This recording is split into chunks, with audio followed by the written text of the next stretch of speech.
destroy my equipment at the same time. Hang on, hang on.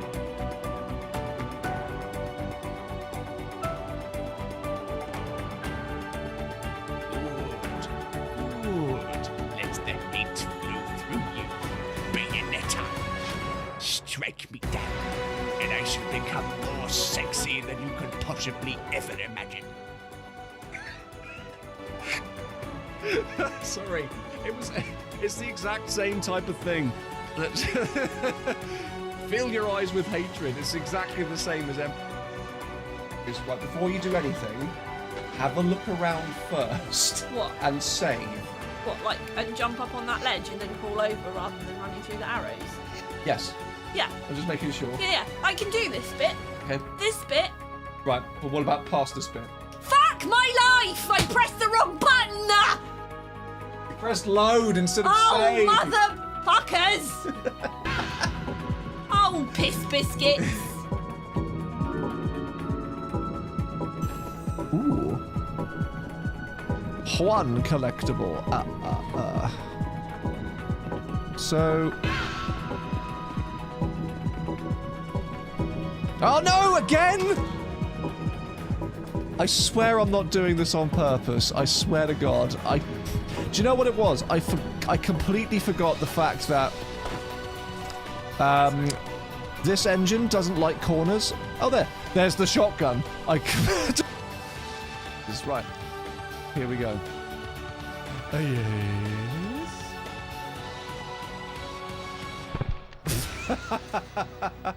That was the slowest swan dive ever. The slowest molasses-ass swan dive you've ever seen. Graceful, beautiful, on peak. Sorry, on fleek. 50 hertz swan dive, let's go!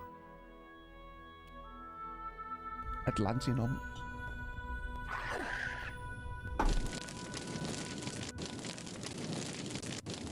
I was having a drink game. Hello, how's it going? I don't know why I went Cockney for a second there.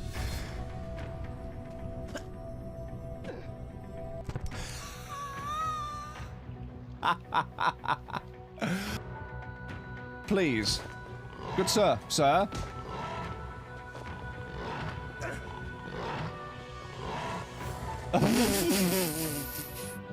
And then he died from running into a wall. This is hilarious. The amount of different stupid death animations this character. It's like a slight delay from when he actually is supposed to die to when his animation for his death plays. So it just makes it look like he's just incredibly clumsy. Oh, this is great. That was football players' level of dramatic, yeah. I'm gonna save grenades.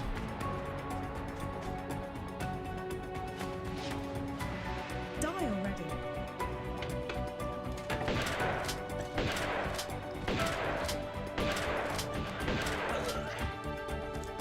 Interesting.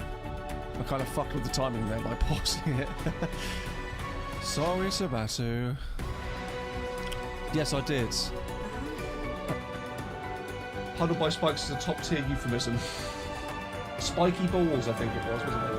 Spiky balls? That's what you said. Spiky wall!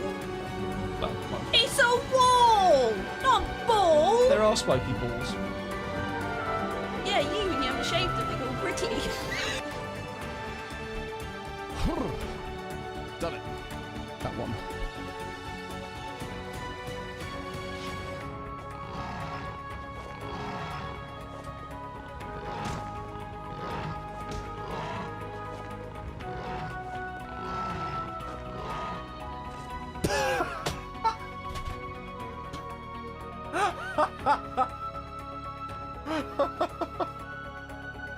And then Curtis Trent, great monster hunter extraordinaire, dies from tripping over.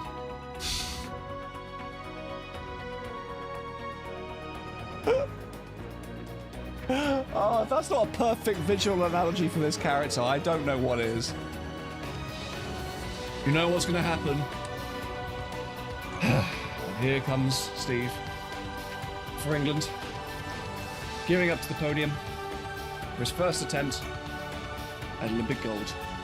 Let's see what happens. Oh shit. It did that last time, didn't it? God damn it. Did swinging mallet things. Oh, that's a shame. Floss for victory. Well, I've got to do it anyway, haven't I?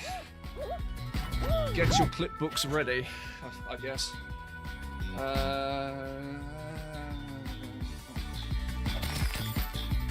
Oh god, is it? No. How does it go? I genuinely don't know how this goes. This is how out of touch I am with the youth. Yes, I have a couple of times. The jump one where the platforms fall away. Yeah, I've played that a couple of times and very nearly won. And yes, I didn't, and it made me sad.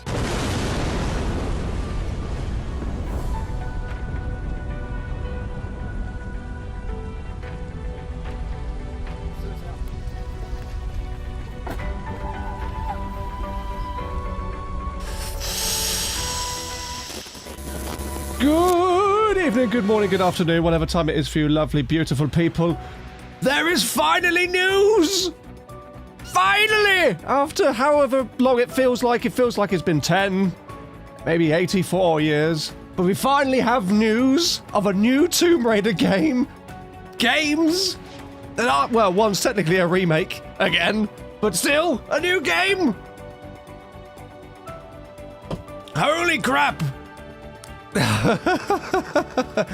Yeah, I'm not doing too bad. I may have to rein it in a little bit, but I'm just so excited. I need to be excited. This is just, in my opinion, this is nothing but great news. But we shall go through everything and analyze all the trailers, talk about what our thoughts are, what our theories could be, about both the announcement of a sequel to Shadow of the Tomb Raider in terms of ongoing continuity, and a remake, another one, of Tomb Raider 1. So welcome everybody. Who have we got in the chat? We have got Ian A. Graham, we have got Angel Ash, we've got Josh M574, which sounds like a motorway in the UK. Mikasa, Epic Video Game Nerd. Hello, hello. We have got G. Derry, Pugboy, Apollo Technologies, Tiny Lily, Zephyr Plays, Scotty Lodenson, Scarly SZ, welcome first time chatter. Hello Bobby Croft, nice to see you. I recognise you, Bobby Croft, from the old Twitters. Sable Moon Games, welcome. Croft Rider is there as well, hello. Hello, hello. Buffy Dancers is here as well, great to see you. Head Illustration, welcome, welcome, welcome. Uncharted's here too, of course. Downby Danny, Stowat. Psychic Lucario, hello, hello. Otis Beer Streams. Second Battle of Insanity, the real Black Orchid. Sable Moon Games is a first-time chatter. Hello, welcome. Great to have some new faces here. Have I said Pugboy? Well, we get another one there. RP Hunter 94, B Layer, and Josh again.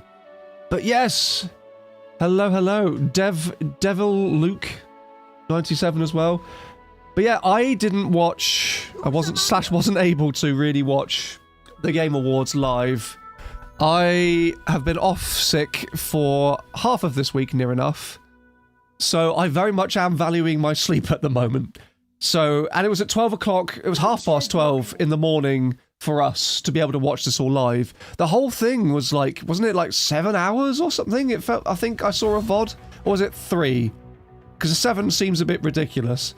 I might be pulling that out of my ass, but it was a long time. And a lot of people I know, like Raidercast, like Tyranitar, like other friends that I know, like Norsk and stuff. But no, Norsk is in the US. It wouldn't have affected her as negatively as us. But all people that were across the pond in the Europas were all suffering a bit, trying to stay awake until, I think it was like 3 AM or something crazy. But, yes, very much worth it for a lot of people. I've now finally caught up with everything that was been going on to try and check out for myself what the hype is. And my god, it seems very hype. And I've made a post about this on one of the socials. that the official Tomb Raider account made, I basically feel like I can be excited about Tomb Raider again. Like modern Tomb Raider. Because it's like enjoyable for what they are. Hello, cat. As like Shadow of the Tomb Raider game and like Rise of the Tomb Raider and Tomb Raider 2013 are, it didn't really feel like Tomb Raider to me. And like Shadow of the Tomb Raider, I've still actually yet to actually properly play through. Admittedly, I'm holding off on my retrospective to do that, but I've heard from a lot of people that that seems to be the point where it started to feel the most Tomb Raider-y. Oh shit, I've just seen the super chat there from CryptoKev. Thank you very much there. Holy shit. From Reginald T. Baggins in your Discord. We've got news! Fuck yes! Yes, I'm so happy. Croft fan as well, welcome. First time chatter. But we didn't get just one announcement about the next Tomb Raider game. We got 2 announcements. And one of them is a remake of Tomb Raider 1. But from what we're going to go through the blog posts detailing what scant information we have about these games. It seems like they're going more the direction, less of like what Anniversary did, which was their own take, very much so, but more towards like reimagining the core design version of it from what I've seen. We'll go through that later. You watched it this afternoon, did you, Croft Rider? Yeah, that's the same thing with me. We watched it first thing this morning when we got up. And throughout the day, I've been sort of like chatting with people in my Discord, on social media, just seeing what the vibe is. It seems so far, generally as a net positive. There are a couple of outliers, there always are going to be, with these announcements, but it's generally seeming quite positive. Psychotic Sage, hello, welcome. Welcome. Cycling Clara, thank you for 100 bits. Dyson Peruvian, in 4K now. Yes. But just kind of like before we get going, and we re-watch everything again, what's the kind of like general overall vibe that people in the chat right now watching, and even if you're watching back on the VOD, just put a comment in the section below what your thoughts are, what your concerns are to do with like how she's designed, what the vibe thing is, how it looks like it's going to play. Just give me an idea of what your first impressions are, and we'll go from there. I am hastily excited, if that makes sense. I think it does. Hello, Chris Nephilim. Hope you're doing okay. You slept for 2.5 hours after that since I had work, but it was worth it. Man, the days where I used to be able to do that. I don't think I can these days. Susie Gander, hello. Welcome. OFP members rise up. I've also been catching up with some of the other stuff that they've announced in the Game Awards. I've watched the Resident Evil 9 Requiem stuff, which was pretty cool. The new Mega Man looks like it could be quite cool. And there was something else. It's just like everything's escaping because all I'm focusing right now is Tomb Raider. Hey, Little World, welcome. Glad she's older. Yeah, me too, actually. I think we needed the next game to be at that stage in order to sort of like... just to not give them an excuse to kind of like say that she still needs to become the Tomb Raider. She's very much the Tomb Raider, it seems, in this particular teaser. Hello, Preddy. They gave us Lara dual pistols again. That's already good enough for me. Yeah, I'm very, very happy. Hello there, Omelette a la fromage. I can't believe I'm saying this, but I think the fandom is for once unified and satisfied for the most part. Like I said, there's always, with communities, going to be outliers with anything. That's just how it goes. But generally, overall, like, the amount of positivity I'm actually seeing across, like, the socials that I'm involved with is, like, really nice to see. And also, anyone here remember the War of the Worlds tready that we covered way back when?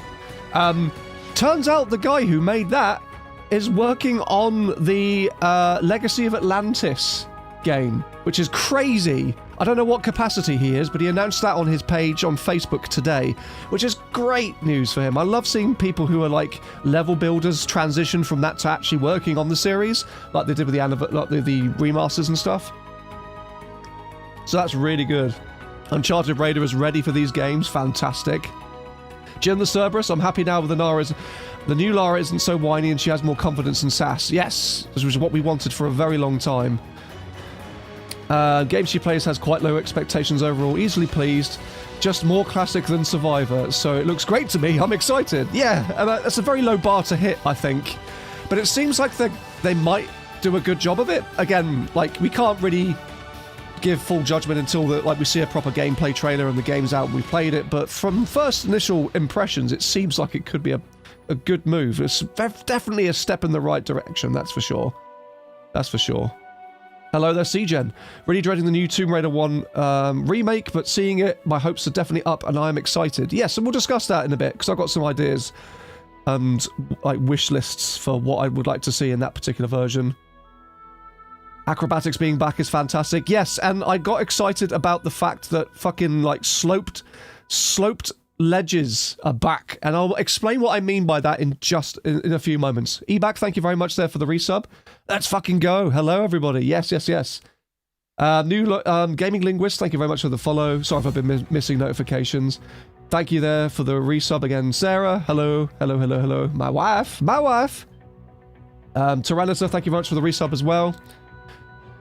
Apollo, Tomb Raider Catalyst looks so intriguing. She clearly is known and has a reputation, seems so sassy and confident. Flynn, Catalyst really has me excited. Forward finally. Yes. They're hiring modders like Valve, and that's amazing. Yes, always.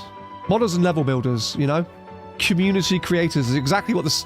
This is like kind of like a Tomb Raider-ish situation that they did with like Sonic Mania, where they got like ROM hackers and people that made their own content for that IP to just go on and be official parts of the team to make a game, which is great. Max, who made Pearl of Kojada and Ancient Artifact in 1 and 2, Trellis are also part of the team. I've not heard of those, but that's really cool. Ha! Sabatu is the lead designer on Catalyst. Could you imagine? I'd be so... If Sabatu got involved with any of this, I'd be so happy for that guy. I really would jump for joy. But if he was the lead designer, that would just be ridiculous. Oh my lord, it's Alcide du Nord. I'm sorry if I got that completely wrong. Thank you very much for the super chat. Hope they make an awesome Croft Manor. Yes. Need ideas from The Sims. Also sometimes hear your Death Beatles in my dreams. You're welcome. And also thank you for the 20 gift subs there, Crypto Kev. Right. I think I have chatted for long enough. Let's put on some fucking trailers and relive it. So this isn't going to be a live, like blind reaction to this at all, unfortunately. This is essentially just going to be reacting to this, and what we will do, we will essentially go through these trailers and analyze them, not necessarily like frame by frame all the time, but key points that I want to sort of like try and analyze to get some more details from, and then throw my thoughts in there. And obviously you guys in the chat too are more than welcome to sort of like jump in with your own kind of like takes too. So to say who the voice actor is for Lara, let me just grab this article here, and then there should be some kind of post somewhere. If not, I can find it by looking up one of her roles in Mass Effect 3. Voice actress. So that's the one, Alex Wilton Reagan. Now, obviously, if I need to make this a bit bigger or smaller, please do let me know if you can't see. This is your new Lara Croft. Now, a lot of people, I think, mistook her when they were watching the trailer back to be, oh god, what's her name? Hayley Atwell's voice from the anime, which isn't the case, but I think they've got a good stand-in. And at the end of the day, with my only real kind of want and need for Lara Croft as a character in this next iteration of the series is to have a character that's authentically British sounding, as well as like being able to portray that particular type of authenticity. Because like as much as Camilla like does get stuff right, and she is from the UK, weirdly enough, it almost sounds, at least to me, like there are moments when you're playing through like Rise of the Tomb Raider or Shadow of the Tomb Raider or Tomb Raider 2013, where because she's had such a heavily Americanized accent for so long because of her Grey's Anatomy work and other work in the US, certain vowels and enunciations when she tries to sort of bring it back to the UK, they just don't sound quite right to me. At least it sounds like it's a little bit kind of put on, even though she's British, which is weird. And it's the only thing that like certain people from the UK pick up on. Everyone else is totally fine with it. And I know this is primarily going to be mostly a me thing, but that's why I'm kind of glad that you got someone who has got this like her accent on any game that you've played her in, like Dragon Age Inquisition, Mass Effect 3, Assassin's Creed Origins as well, Dota, like those characters, and her voice delivery is all the same, more or less the same kind of accent, so the same kind of British draw. Hello there, Maori. Welcome, first time chatter. How are you? Yeah, I'm getting better. I'm good. I could not pass up on an opportunity to be able to talk about this. So this is your Lara Croft. It's not Hayley Atwell. But it's good. She's got a very prolific history in voice acting in the industry, which is great, and we want that. So what we're going to do is we're going to watch the Catalyst trailer first. We'll go talk about that, because that's the brand new one, and then we'll go back and we'll go and talk about the one that's going to be coming out soonest, which is the Tomb Raider 1 remake. Yes, it is sick. Camilla went native. It'd be fun if she had a northern accent. Oh my god, could you imagine Lara Croft with a northern accent? Right, lass. I've got these artifacts I've got to find. Can you help me out there? A real gruff northerner accent would be great. Something like from Game of Thrones. Just throws in the word bastard every other word. Okay. We're going to play this at 4K, full detail. Let's do this. Again, if I need to make any adjustments to volume, if you can't hear anything, see anything, let me know. Not actual gameplay.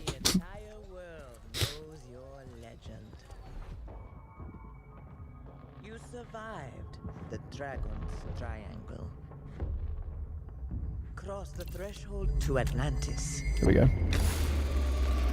I've heard a dozen told tales that say you're unstoppable.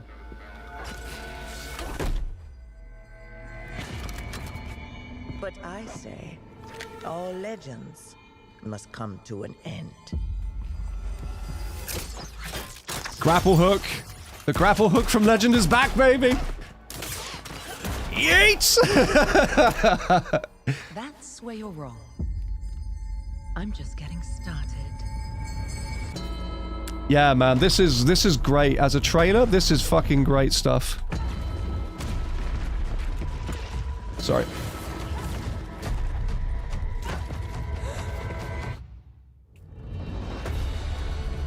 Look at this.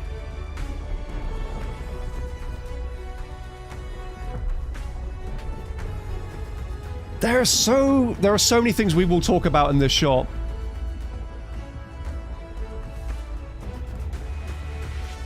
But this looks awesome, and yeah, it's coming out in 2027, which is fine. We know it's coming now, and it.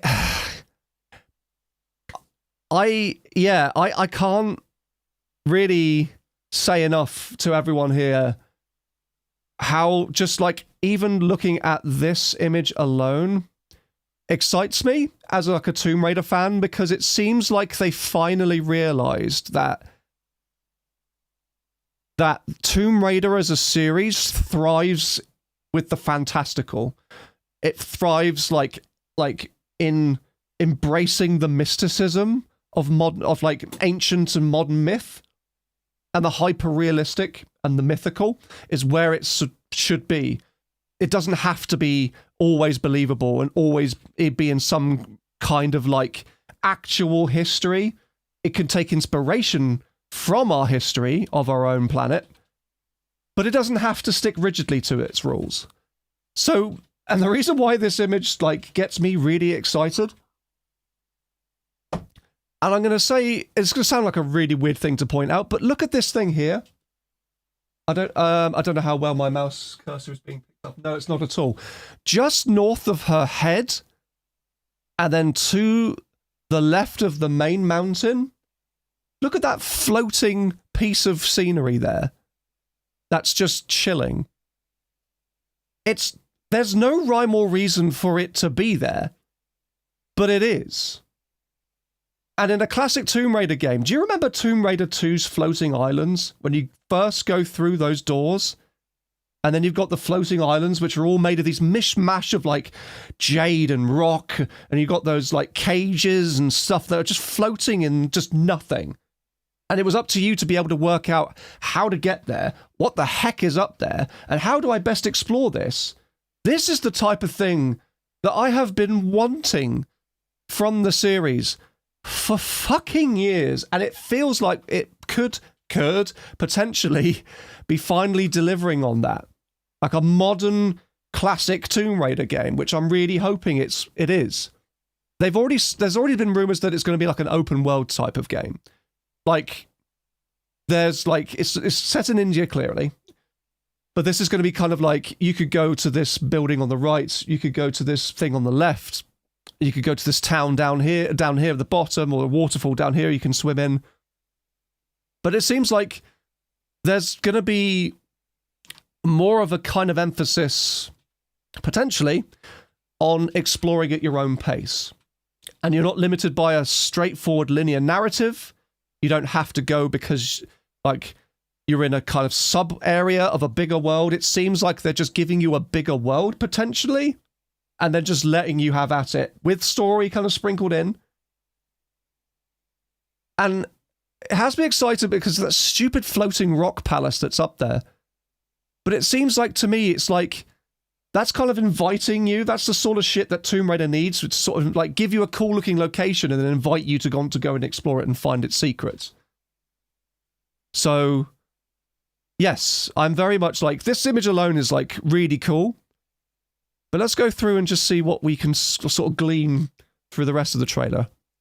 Obviously, not too much The entire world to be...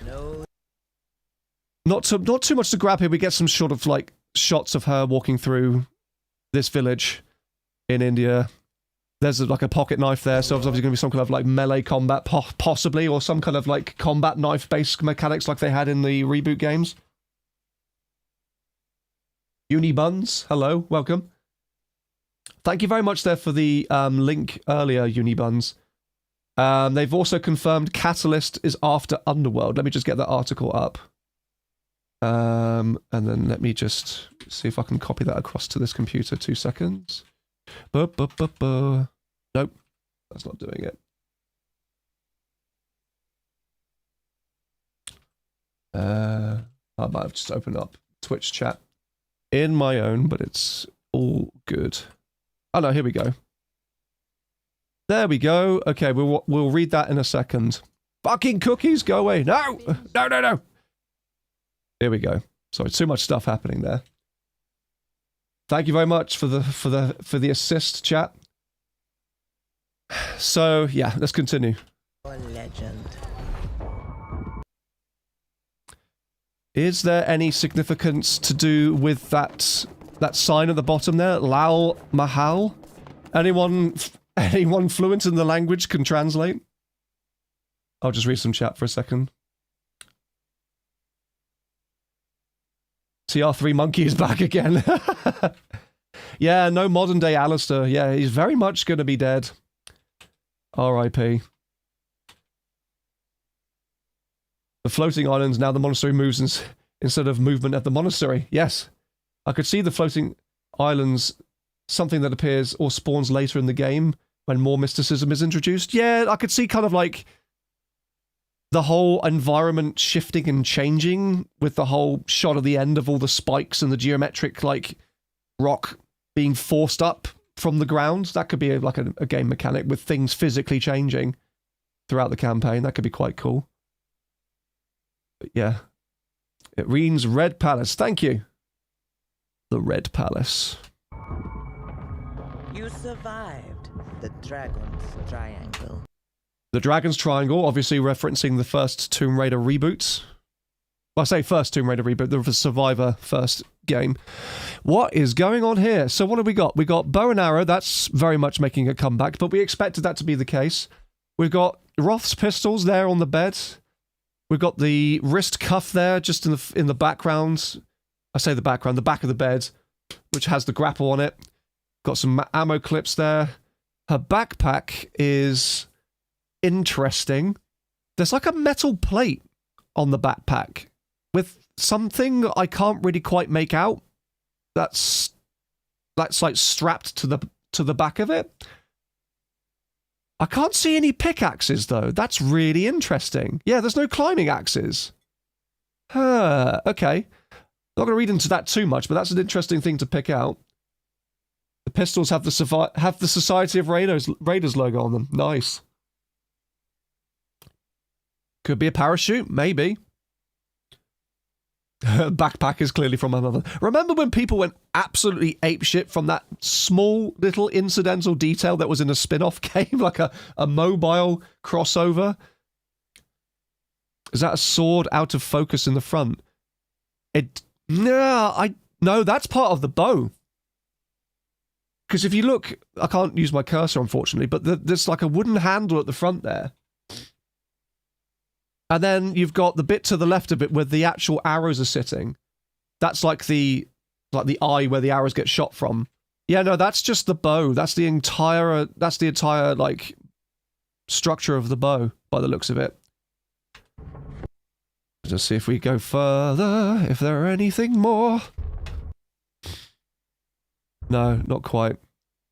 They're very much, by the way, deliberately chose this shot because they wanted to show people visually, yeah, we're combining the old with the new.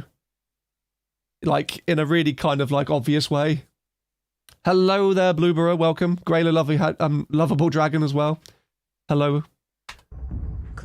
Yeah, I don't have a problem with the bow. The problem I had with the bow is the fact that the game's, like, especially Rise of the Tomb Raider was designed around the bow. Like, the puzzles and the tombs were all designed around that being the one central Swiss Army tool mechanic for you to be able to solve the puzzles within it. So it ended up being mostly, like, physics-based puzzles. So I'm glad that the bow's still an option, but I would, like, I'm hoping they go the direction where they're like, you're the problem-solving tool, rather than the tools that you carry, if that makes sense. Threshold to Atlantis. Reference to Tomb Raider 1. I've heard a dozen tools. So here we go. So we have got, on the left there, she's looking at some kind of structure with some engravings. There's a big temple-looking tomb thing in the background there. And that golden statue head has got to be from some kind of Hindu mythology, right? If it's in India. Don't know. I couldn't tell you what the heck it would actually be. People who are more versed in historical fact would be able to do that. Hello, Rob the Raider. Do we think we'll have dual aiming like in Underworld? That's an interesting comment, and I would like to see it be possible. That's for sure. Rather than being just on one solitary target, because it makes sense to have two, because the advantage of having two of the same gun is you can wield them so you can target two separate people at once. TK Angel, thank you very much for the follow 5 minutes ago, and Jazz, for your soul #1. Thank you very much. I hope in remake they make Atlantis biopunk nightmare like it was in the original. We'll get to that, because that's one thing I hope too. Tales that say you're... And this room is deeply fascinating. And again, like, I am at a disadvantage with the historical and cultural significance of these, but just aesthetically, this looks really cool. And it's not Trinity, which is great. They've realised that other people exist. Kind of wondering what those... Are those flares? Do you reckon those are flares on his lapel there? Like a red flare and a couple of green flares? Is that really your name? Big time dumbass. Fair enough. I respect the hustle. I think it's you think it's the Indian pantheon. Okay. I prefer they change shooting from both pistols at once to being like it was in the classics game, so alternating between left and right one. Yeah, that could be good. So you could fire them as fast as you could actually press the button. That could be quite good.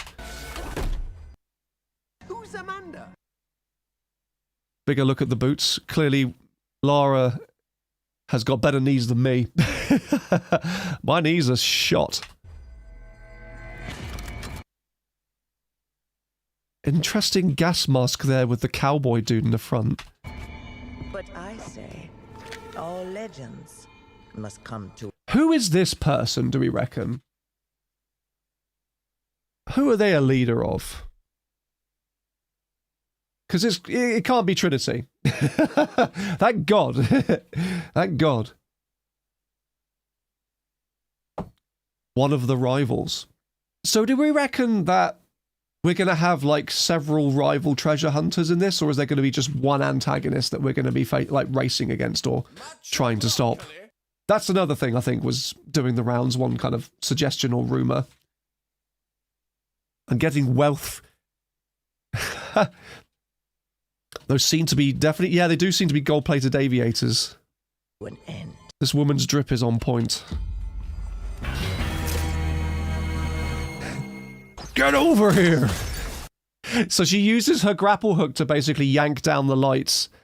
And then, boom! Bam! She takes down an entire room. Using the darkness to her advantage, which is great. Excuse me. A really good way to kind of showcase that the character's moved on as well from how she was before. Just to kind of have her just say nothing and take down an entire room full of treasure hunters. Yeah, perfect. This, though, this I could watch all day. Boom! I just absolutely love this flying kick. Let me just slow it down. Let's put it down to about 0.25%. Oh, no, that's just, no. BAM! That's just unbelievably cool. It's the fact that also this is a major callback to Legends combat system too. It's so good. It's like, yeet! Boosh!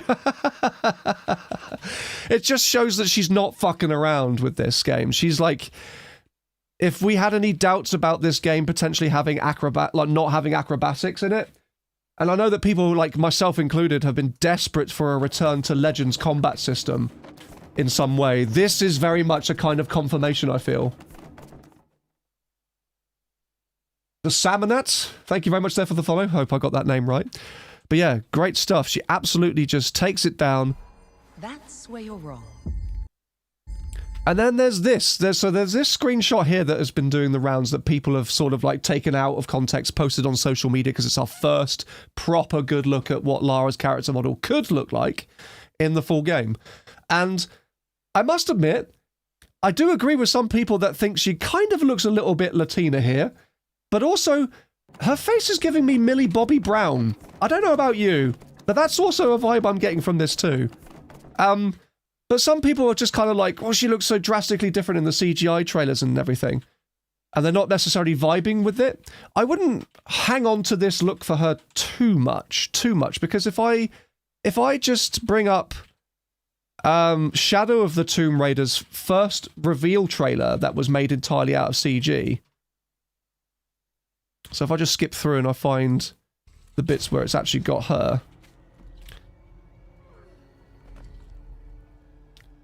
Like, what is that? I forgot this even existed, by the way. So shout out to the person in the chat in my Discord that actually sent me this. What is this? So drastically different from how she looks in the actual final game. It's so bizarre. She's like way more gaunt than she actually is in the final character model. There as well, yeah, it's just... Here we go. There's a better shot. It's a bit blurry because of the motion blur there in the trailer. But yeah, that is not how she looks in the final game. So if people are kind of like necessarily not vibing with how she looks at this particular point in this trailer here, I wouldn't worry too much, because I think there's always room for some tweaking. And this is just a CG trailer, just to use to promote the game and to get people hyped for it. And I know first impressions are everything, for sure. I don't have a problem with how she looks in this. Sorry, dusting my camera. I think she looks good. Character model-wise, I think it's great. But I know if some people are a little bit on the fence, wait it out. You could probably find that some things go a little bit too... Yeah. And also, Ebak the cat is absolutely on point. She's tanned. She goes to exotic locations. What do you expect? I'm just getting started. And then shit breaks loose. All the stuff starts coming out of the ground. Of course, we have another episode of Lara Croft, person who runs away from things as stuff falls around her. But this is interesting. This is, I think, the first instance of Tomb Raider, the modern Tomb Raiders at least, having wall running. Correct me if I'm wrong. Let me just mute that there. So we got all the spikes of dirt and rock coming out of the ground after this event. Clearly something's been triggered at that point. Then you got all of this happening. Danger, danger. And then there's this. Fucking parkour. Which is, yeah, why haven't we had parkour and wall running in a Tomb Raider game? That makes total sense. But then this is what got me really excited in a really strange way. Seeing her slide down an unstable piece of sloped rock had me thinking immediately to classic Tomb Raider. Because do you know how much of the platforming in those games was built around, like, for working out what ledge you could and couldn't walk on and which one was safe to jump from, and then working out maybe like platforming sequences where you had to incorporate sloped ledges to be able to get up to higher places. If you've seen my recent clip, you'll understand how painful that can be sometimes. But having her just like even just able to do that without any yellow paint or climbing axes or nothing, and then to just grab boosh with her hands. I don't think we realise how big of a statement that is in a lot of ways. Have you seen the climbing? Have we seen the climbing axes? No, we haven't. Not even one so far. And you know how prominently they featured in most of the promotional material, most of the trailers? The fact that we actually have a shot of her jumping and then fucking grabbing onto some rock with her hands, I think is something that I think a lot of people have probably overlooked, because they think, oh yeah, of course Lara Croft can grab stuff with her hands, but compared to where she was, this shows that she's like potentially could show that she's moved on from that and she's far more confident to a point where she doesn't need no fucking climaxes. She can just climb that goddamn rock. She's been like doing the clambering or whatever it's called. But this is a better look at the character as well. This is what most of the... Again, it's probably a bit too much motion blur there. But this is a better look of what her facial features look like. And I think as an older version of Lara Croft, this is absolutely fine. Absolutely acceptable. Oh, she's got an earpiece in. She has an earpiece in her right ear. Is that zip confirmed? Do you think? Are we going to be getting the woo-hoo-hoo, yeah, all right sort of talk when she's jumping around the place? Drax, Yoriga, thank you very much for joining the chat. Some Metroidvania elements would be great. Maybe loses her access at the start and gets them back on, opening up new parts of previous areas. That's absolutely fine. And that's a great comment, because you could have an upgrade path for her to be able to kind of like get more gear like you do in like Rise of the Tomb Raider, to be able to unlock new areas and it feel more natural, rather than coming up to a point where it says, oh, you need this item in order to progress, which I think is a little bit immersion breaking. But just having it so like, oh, if you want to just climb a little bit quicker, you've got the climbing axes, you know, something a bit like that. Thank you, Scully. Thank you. Minimal Zip. Some people like him, some people hate him. I'm indifferent to Zip, honestly. I'm indifferent to the Zip. Let's just put it back to normal speed. Normal speed!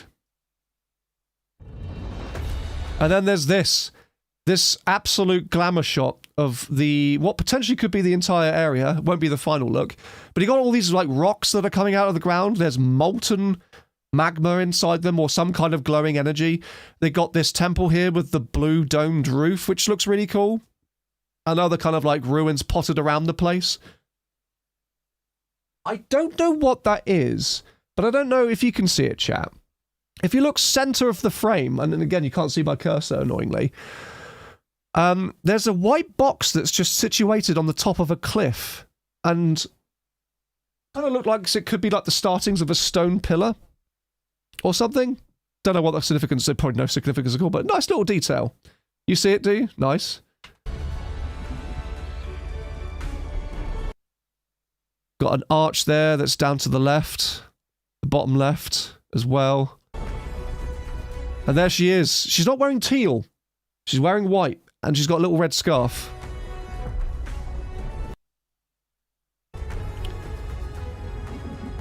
But this just looks so goddamn cool. And I also like the fact that we've moved away from the naming convention for these games being something of the Tomb Raider.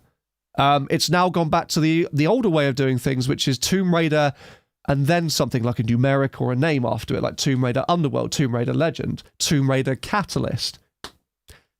Another callback to things going back to the way things were, you know? Going back to that older style. I like it. It means that you're not kind of hamstringed to come up with puns. You know? Rise of the Tomb Raider, Shadow of the Tomb Raider, Parking Spot of the Tomb Raider, Tax Return of the Tomb Raider, P45 of the Tomb Raider. Where is my mother? Son of the Tomb Raider, Mother of the Tomb Raider, Rage Quit of the Tomb Raider. Can we zoom into her backpack more on this shot? Do you know what I will do? I'm going to take a screenshot and then we'll maximize that. Let's do that. So give us a minute. Let's bring that up because I'll probably have more luck being able to get detail from a screenshot than the video. So here we go. Here we go. So this is a better view of the backpack. And yeah, once again we've got this thing here on the back, and it's super interesting to me what that could be. And the hunch that I've at least immediately got, good, it's let me do that, sorry, is the fact that it could be a glider. And I know that that's something that's been rumored to be a thing, but I reckon this could be some kind of gadget that Zip's put together, where you're at the top of this summit, and you want to, like, base jump, like a squirrel suit. So maybe you kind of just basically jump off of that, and then you press a button, it deploys some, like, wings out the back, like a glider, out the back of the back of a backpack. Yeah, with Zip being there, and I'm pretty much just, like, confident that we can say that he is going to be a part of it, with the inclusion of that earpiece for sure. I reckon that Zip could be, like, continually providing you with gadgets, and unlockable things could give you better versions of those gadgets, potentially. I'm also fully expecting vehicles in this. I'm fully expecting some kind of bike, like a dirt bike would be perfect, maybe a quad bike, but something. Something that you can use to traverse the environment quicker. Will Winston return? Oh, 100%. That's another thing. That's another thing, and we'll go through this when we talk about the remake of Tomb Raider 1. I want Croft Manor to come back in a massive way. I'm really hoping they do it. That's one big wish I've got.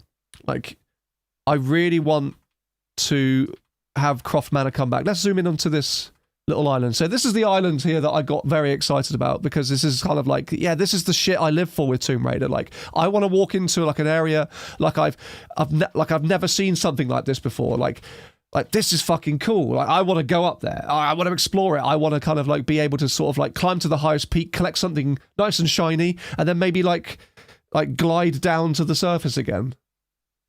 But Croft Manor needs to come back, and I think it needs to come back in a big way. Maybe as a tutorial. I think it could work as a great tutorial, but I also think they should kind of bring it back to it being an optional tutorial. And like it was in the original games, you could select it, but you could also skip it if you've already played through the game before. Photo mode. Yeah, photo mode at the top of vistas and stuff, Susie, is a very good point.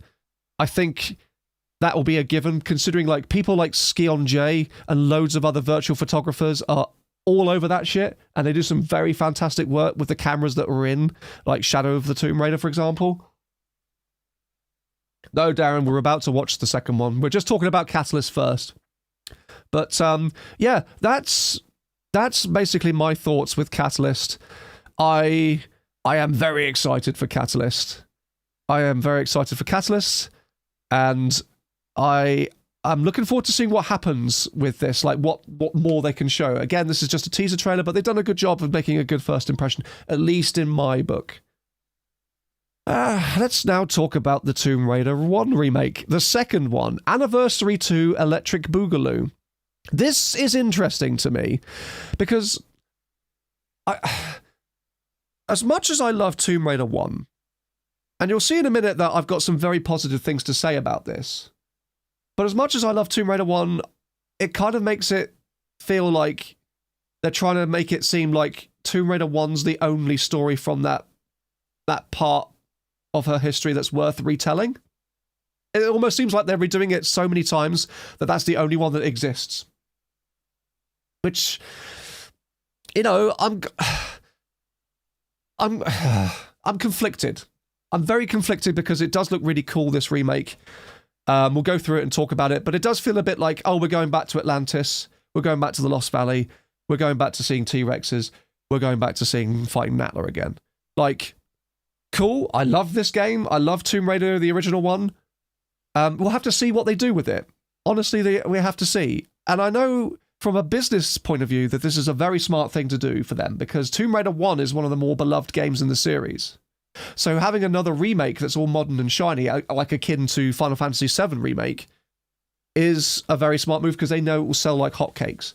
And it's cool that we got something to play whilst we're waiting for them to release the second one in the next year, like the actual sequel.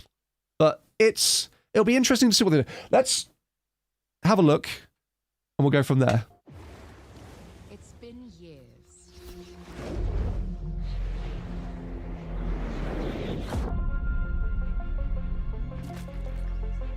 But the events are still etched in my memory.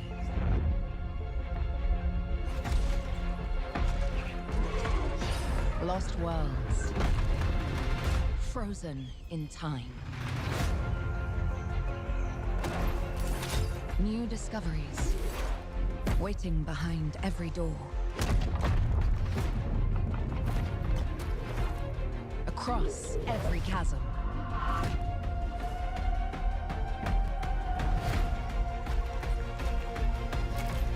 I didn't know then the path this adventure would send me on.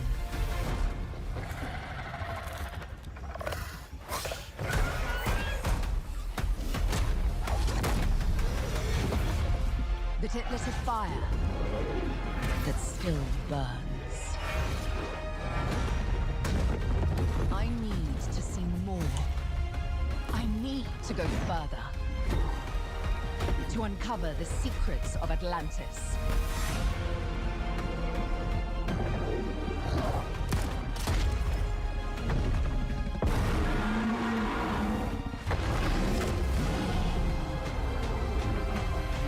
Some legends are destined to be retold. Even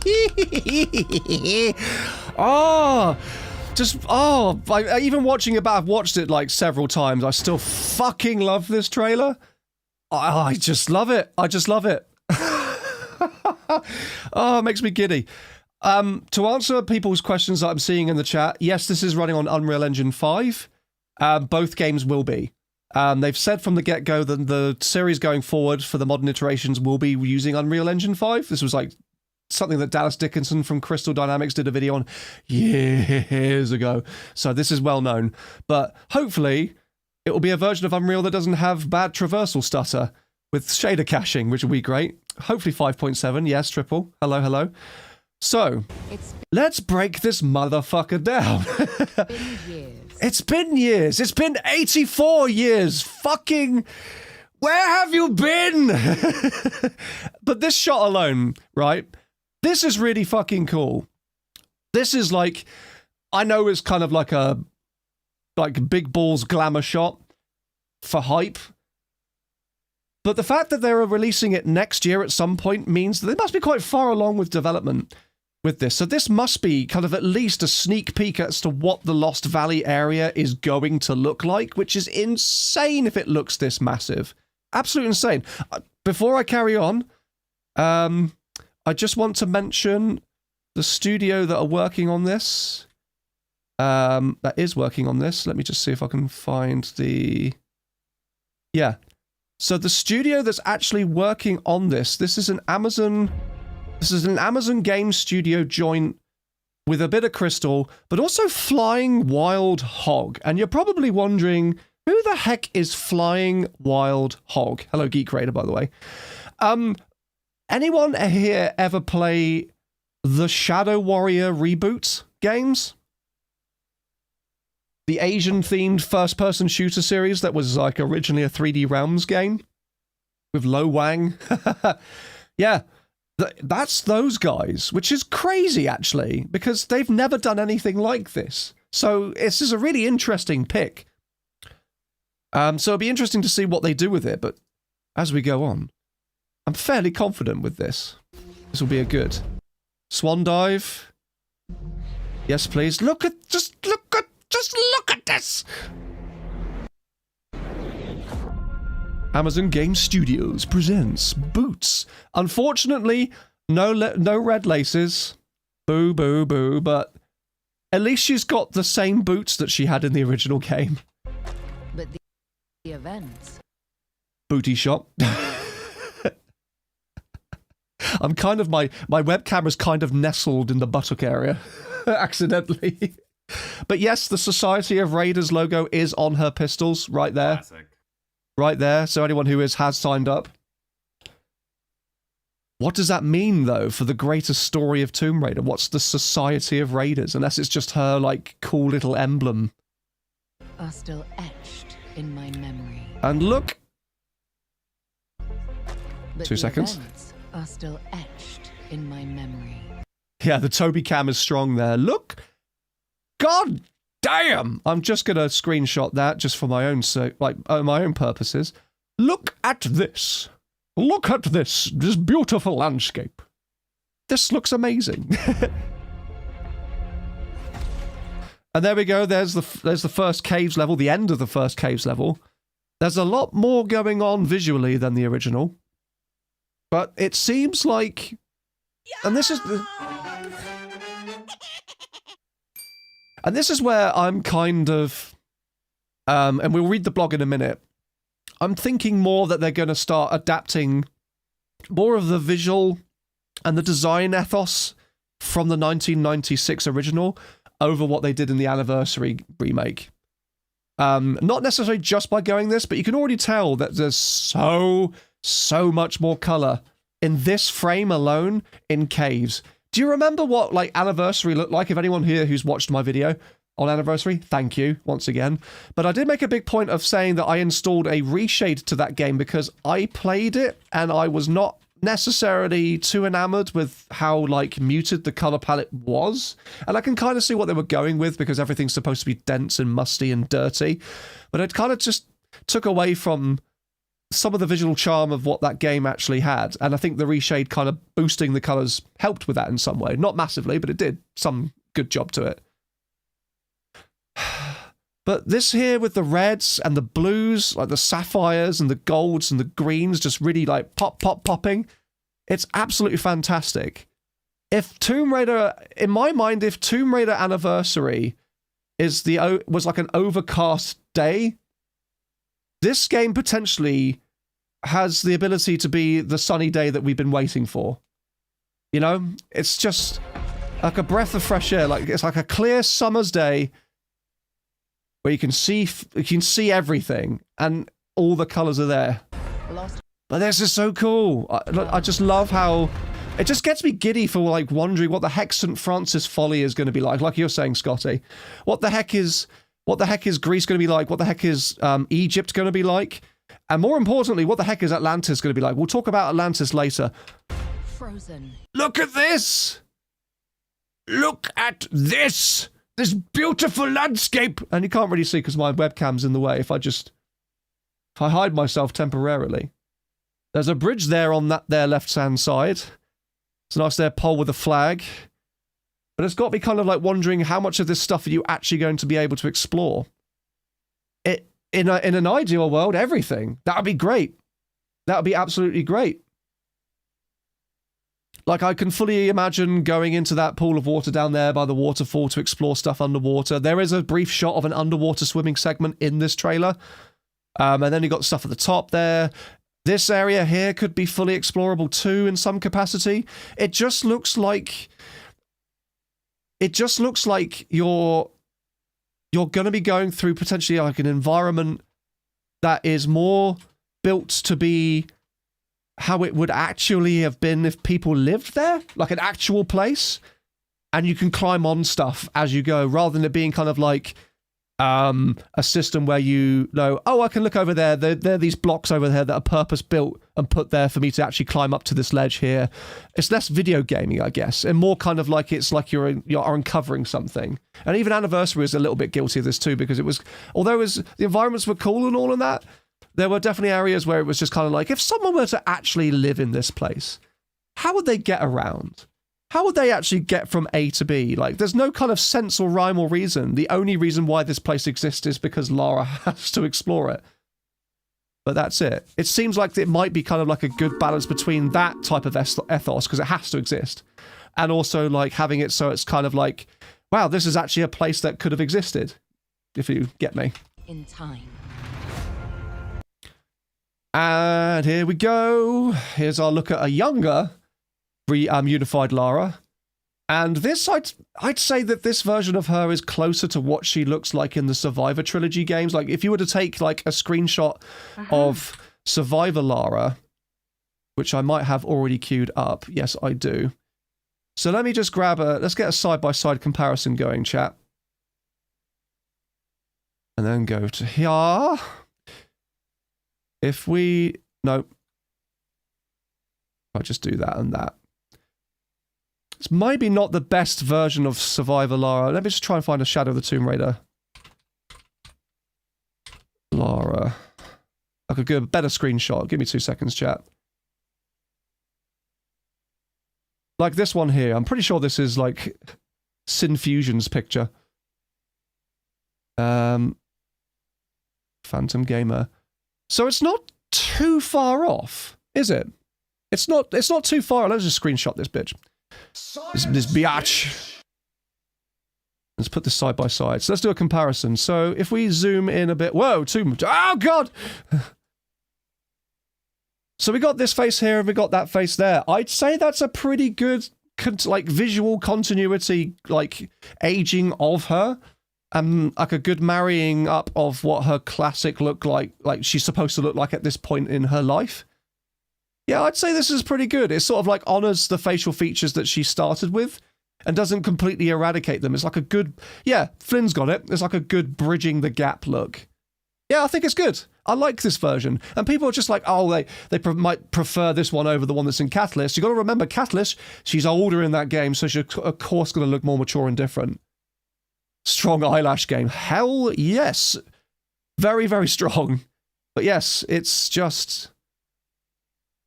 That's the takeaway I have for that.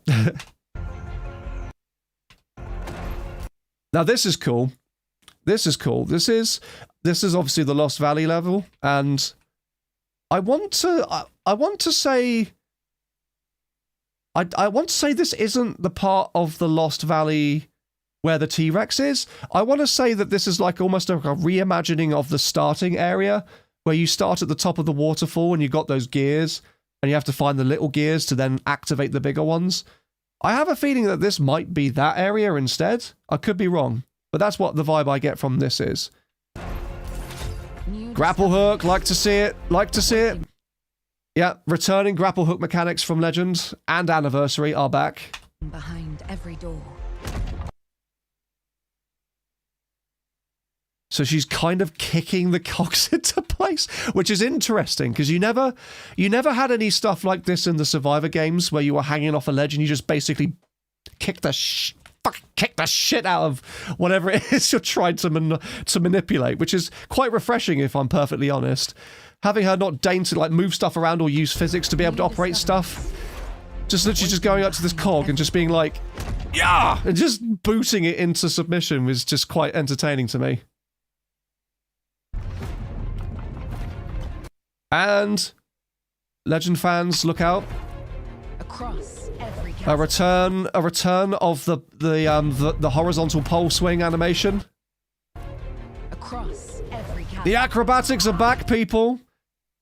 They've also included this big jump as well from the original core design version of Lost Valley, and this is why I'm thinking they're going to be redesigning this game to be more of a core anniversary than an anniversary, because they have, like, at least shown in this trailer that they have this moment, and this part of this like level is one of the more iconic ones.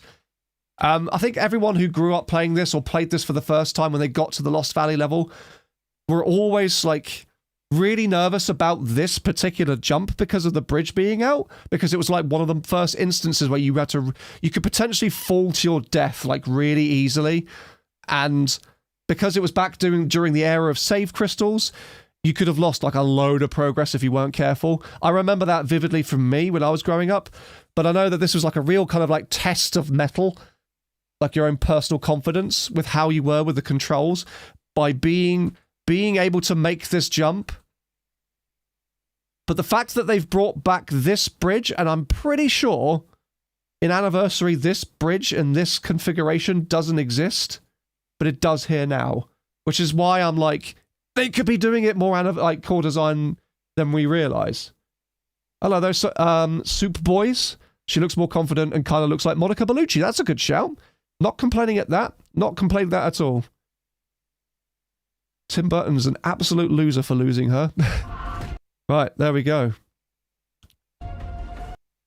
And yeah, we can't have a Tomb Raider 1 game without doing the super flex move that is holding down the walk button and climbing to do the handstand move like you could do in the original.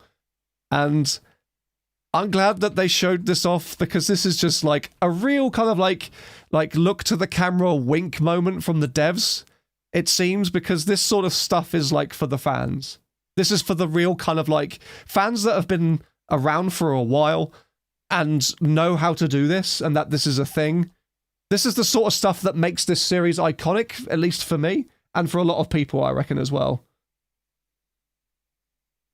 Yeah, I really like how it starts from upside down. It's like a camera movement, too, to follow her, whilst she sort of, like, self-rights. Interestingly, no bun. She's got her full braid this time. Let's just get a better look at that backpack. I want to see the backpack. So, one thing I've posted on my socials, which you might not have seen, if I just essentially mute that for a second, and I'll just put this camera up. So, everyone remembers the art that they did for the 25th anniversary, where they got Andy Park and a whole bunch of other really like Yoshitaka Amano and stuff to do various like really cool reinterpretations and redos of like artwork from her in across like the whole lexicon of her different games, as like a kind of like tribute. One of the pictures I think that became the most popular one, I'm struggling to remember where it is. I actually posted this, I think it was Instagram. Let's get Instagram up. Was the one where it's in the Lost Valley and she's fighting a T-Rex. And if I just bring up my post here now, here we go. Oh, is it not going to let me zoom in? I hate Instagram on desktop fucking sucks. It absolutely sucks. Let me just do this the old-fashioned way, sorry. Tomb Raider 25th anniversary art. There we go. Sorry, 2 seconds, chat. So this is one of the posters, and then we will get the... Oh, have I got news for you? I've got the image saved somewhere. Bear with me 2 seconds, chat. I do apologize. You're just seeing my lovely face. My lovely ugly face. For a few minutes. For a few more than you'd probably like. Here's the folder. That's the one. No, I don't. It's fine. Right, Tomb Raider Legacy of Atlantis. Let's go for that. Right, okay. Sorry, chat. Open our image in new tab. So, if I was to put this particular image side by side with this one, to put it like in one way, this was posted 5 fucking years ago. This image was posted 5 years ago, and if I just mute, get rid of my web camera. This project has been staring us in the face this whole goddamn time. She just turned around. She's lost the plait. She's got the full braid. But yeah, 5 years ago, this image on the right, but which, by the way, if I get my camera out, I'll show you I've got this image on a canvas in front of me, which is part of my soundproofing here. This image was made. It's one of my favorite bits of Tomb Raider art they've recently done. And then they've done this for, like, the key art. It's so on the nose, it's crazy. It's just a little bit changed and tweaked, but this is the exact same fucking thing. And you can't tell me otherwise. You can't tell me otherwise. Yeah, it was on my Instagram for sure. I just couldn't zoom in. But just give me 2 seconds and I'll show you what I've got. But yeah, that's crazy to me. Like, it seems to me like they've had this project going for a very long time. Right, here we go. There we go. Hi. Hi, everyone. Yeah. I've had that on my wall in my studio for years. You're echoing. Oh, am I? Sorry, I'll turn my mic off there. Can you hear me? Is that better? Yeah. I've had this on my wall in my studio for like the last years. As soon as that art came out, this is a soundproofing, and it basically stops my microphone from echoing in my room. But I had this canvas printed, and it's like one of the coolest things I have in my office, which I'm very pleased to have. But the fact that this is now relevant again is absolutely crazy to me. And the fact that it's like, this artwork here is just basically, she just turns around. She's just turned around. She's got her full braid out, and she's just turned around. I'm back again. Hello! Let's just put that back here. Let's get back to the trailer. Enough of me gushing. The mountain is literally the same. The valley is the same. They've just changed the placement of certain things. They've also added like the iconography of like the Atlantean runes and stuff as well. I didn't know that. Also, to anyone who's basically saying, "Oh, they've nerfed Lara's booba," I present to you Lara's booba. You're welcome, and stop it. Stop it. The path this adventure would send me on.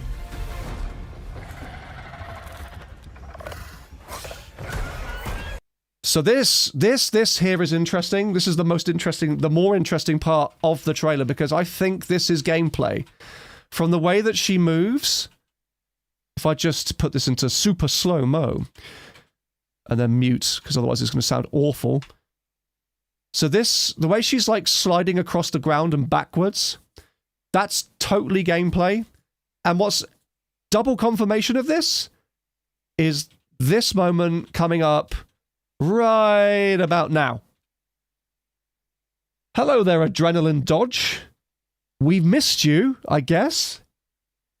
Yeah, I wouldn't be surprised if they have that kind of mechanic back in some way. Whether or not it will be the same slow-mo headshot insta-kill that it was in Anniversary remains to be seen.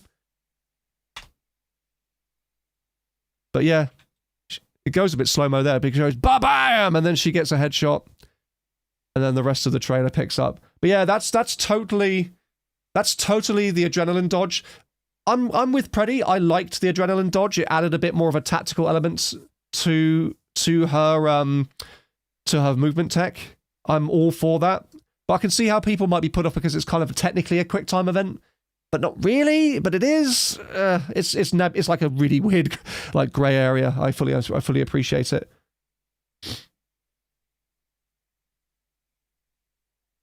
No, we haven't. What's that about that, Dario? Flying Wild Hog liked my tweak asking them not to do that. Not to do what? I'm intrigued. And then there's this. This to me is a big homage to Underworlds, like that corridor in Underworld where you basically do all of the acrobatics to get through things. This is such a flex. This is everyone basically who is behind this game basically saying, like, looking the fan base in the eye and being just kind of like, so some acrobatic mechanics. I heard you like some acrobatic mechanics. We've got some right here. Got some right here, mate. So shh. You can stop bugging us about it. And this is definitely Tuma Qualipec now, right? With the boulder at the beginning being reintroduced. And then you've got these hanging basket things as well. Yeah, let's call that boulder has a face. Let's call it Sabatu. Let's get that trending. Why not? No, not trending, but you know what I mean. There we go. Let's say hello to Sabatu the boulder. Oh god, I need some water. You can marvel at Sabatu's wonder whilst I get some more water. 2 seconds.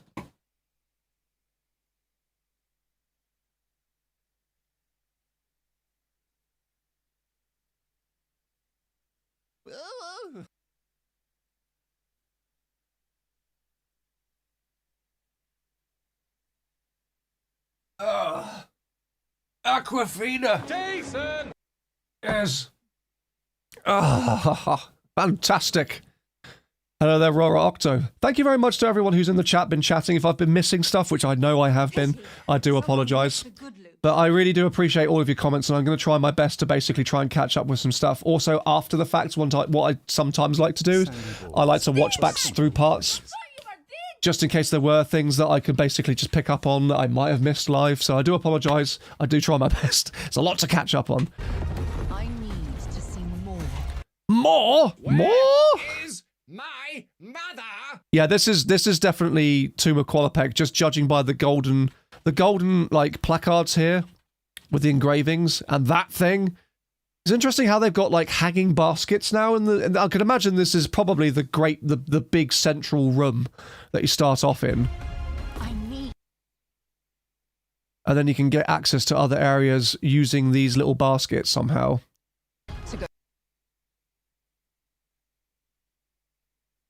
I need to go faster. Excuse me. Just trying to get a decent look of the room. They do be swinging quite a bit. She's really fucking caning it. Sprinting confirmed?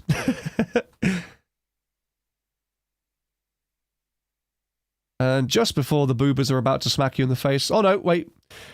We get crotch-shotted by her belt buckle. Secrets of Atlantis. And this is blatantly this part here is where she breaks through, and this is like the big reveal moment of the Lost Valley. This is fucking cool. I like this. This is obviously going to be the opening caves area.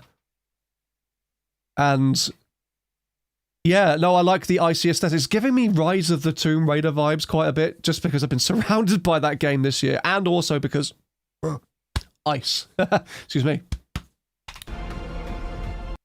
Let's go back a bit. But just look at it, man. I really like the way this game looks aesthetically as well. The lighting's great. I love the textures on this. Like, for all the flack that Unreal Engine gets, and in some ways deservedly so, it does seem like that engine has homogenized some of the aesthetic of modern games a bit. When it's used well, it's used fucking well, isn't it? And I think this really does leverage that. Seemingly does leverage that, at least from this trailer. Underwater! We have an underwater part, and this has got to be in the Lost Valley area, right? With the wooden bits here. I think that's just from a fallen bit of bridge or something. Maybe in that bit of water that I was like pointing out in that opening shot, all the way back here. But little fishies! Look at the little fishies! We're gonna have animals that we don't have to kill. It's gonna be refreshing. Oh, wolves. Interesting. I missed that on my first go around, possibly because the shot doesn't hang around too much. But yeah, there's a little wolf there. She's advancing towards it. But interesting to me, and I think people were mentioning about this with the Catalyst talk, but I think that I think there could be some merit into people saying that there's going to be like a individual targeting system in this game because of the fact that she's holding her gun like she's holding it here. She's not double aiming like she does in the classic games or in Anniversary. She's basically just like pointing and shooting with whatever gun and arm that she has free. So it could be a case if she's surrounded by like multiple wolves, for example, she could just be like, I'll target one here, then I'll target one over here, and then I'll move to shoot over here, or use both in tandem on the last enemy at the same time. It could be a mixture. Fully expect that. Yeah, so here, if you just watch the way that she's moving, she's like full on, like, this is some John Woo level shit with the shooting. If anyone's like watched a John Woo movie, like Hard Boiled, for me is one of my favorite action movies of all time. Chow Yun-fat is an underrated action hero. He, like, the way that they shoot in those movies, it's basically just like you're punching the air, but with bullets. And this is exactly what she's doing. Like, every time the gun recoils and kicks back, she pulls her arm back, and then the next gun's ready to go in the next shot. So she fires one shot there, recoil, ah shit, I've got another one. Bam! Yeah, I love the pyrotechnic effects are great. And the way the slide goes back too is really fucking cool. Those are still Roth's guns as well. I like that. As much as I like the USP match guns that they had in the original Jolie movie and in the Legend trilogy. The designs for Roth pistols are good. They're not bad. It's just a shame that it's waited like 7-10 years now plus to be able to use them in a game. God, that fucking sucks, doesn't it? And there he is. Mr. T-Rex himself with the feathers. Trying to make him look more scientifically accurate, I guess, because I think they basically said that dinosaurs were just like effectively giant chickens at one point. He's got a little ginger tuft. He's a little ginger boy. It's like if Ron Weasley got transmogrified into a reptile. And there he is. Oh. Chumpy boy, taking out the bridge. And what's this sliding all about? Hang on. When did we start sliding? Do you reckon this sliding here is going to be a mechanic that you could do at any time? Or is it going to be something that is going to be part of a scripted sequence? That's what I'm kind of hoping isn't the case, that there aren't many kind of sequences that are scripted that take away control to be able to let you do the cool shit. At this point of the series, you should be able to do the cool shit yourself. You get me? Hello. Hello, Pushcat. Ventipus. Hello to anyone who has just joined, by the way. No screams of Jonah or Reyes or anything in sight, or Sam. Hello. Hey, Push Boy. But yeah, full on just like, is that on a slope that's just muddy, or is she actually just being able to... Maybe there's like an escape sequence. Maybe when she first encounters the T-Rex, there's like a bit where she runs away, and then she, at the top of that particular ledge there, there's like a top of a hill where she just throws herself down it to undercut the T-Rex, and it's still chasing after you. I feel like there will be outfits and hairstyles, because I'm sure I saw her with about... It's Sabatu! Look! Look, Sabatu! Hang on. Look at this beautiful, distinguished gentleman, Sabatu! Look at how he is rolling! Oh, fantastic to have you here. Fantastic to have all of you here. But yes, you've officially been referenced. And Maccas, hello. Welcome. Right, let's go back to the T-Rex. Chomps the bridge. I reckon, right, this is in my head, what the sequence of events from this will be. At last, I have a face. Yes, fantastic. You'll go through the Lost Valley. You'll run into this boy. This chumpy boy. He'll get angry. And then throughout different parts of the Lost Valley, you'll have to outrun him. This will be part of just an escape sequence. He'll then bite the bridge away. There will also be a bit where you slide under him to kind of get away from him. But there will be a point where you have to fight him, and I think it will be in a big-ish open area. But I don't think it'll be like Anniversary where you have to make him run into a spike, like a conveniently set up spike trap. A couple of spike traps. I reckon it'll just be like in an area, it'll be like a kind of like an arena, and you can just take him out with the guns that you have. That's my prediction there. And then there's a quick whip through. Are destined to be retold. I like the font here too. I really like this icy font. Oh. Trying to climb into my backpack. So let's go back.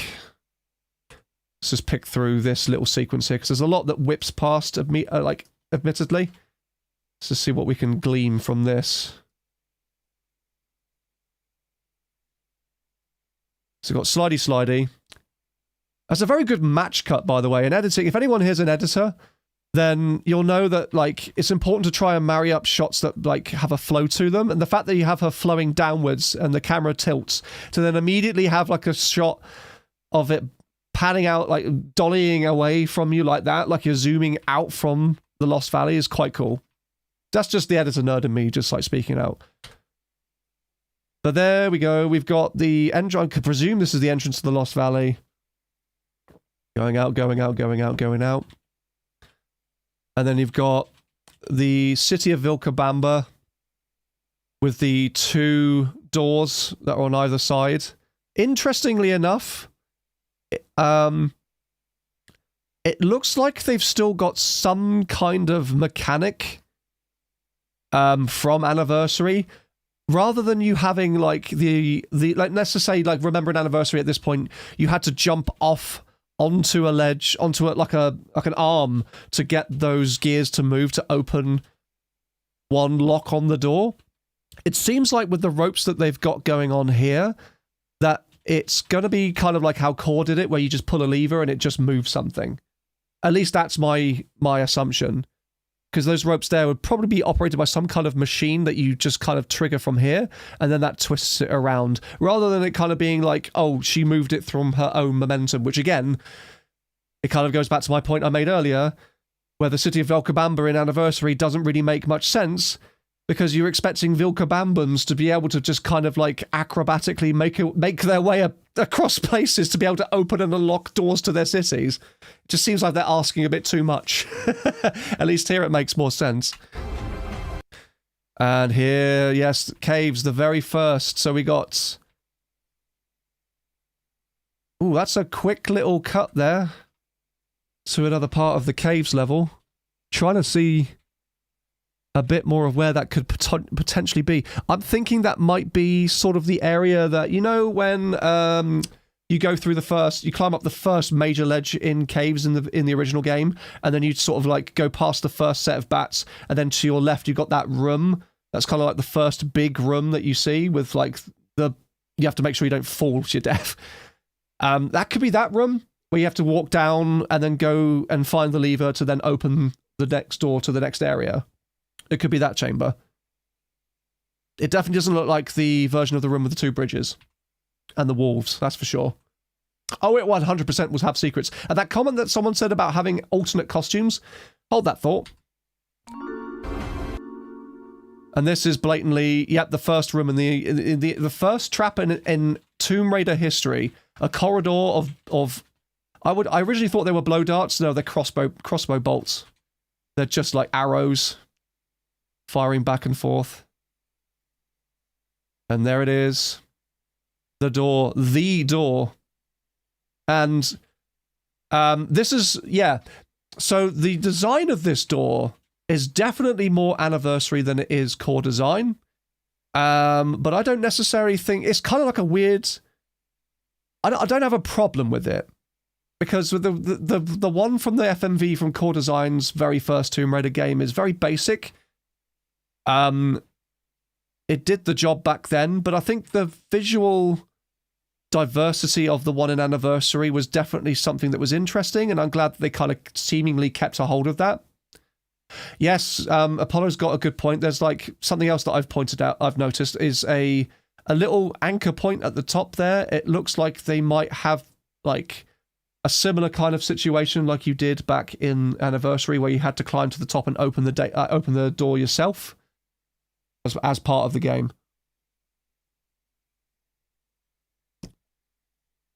Gats and Guts, hello. Another question: if it's going to be Anniversary remake, a remake, or an amalgamation of Tomb Raider 1 and Tomb Raider Anniversary.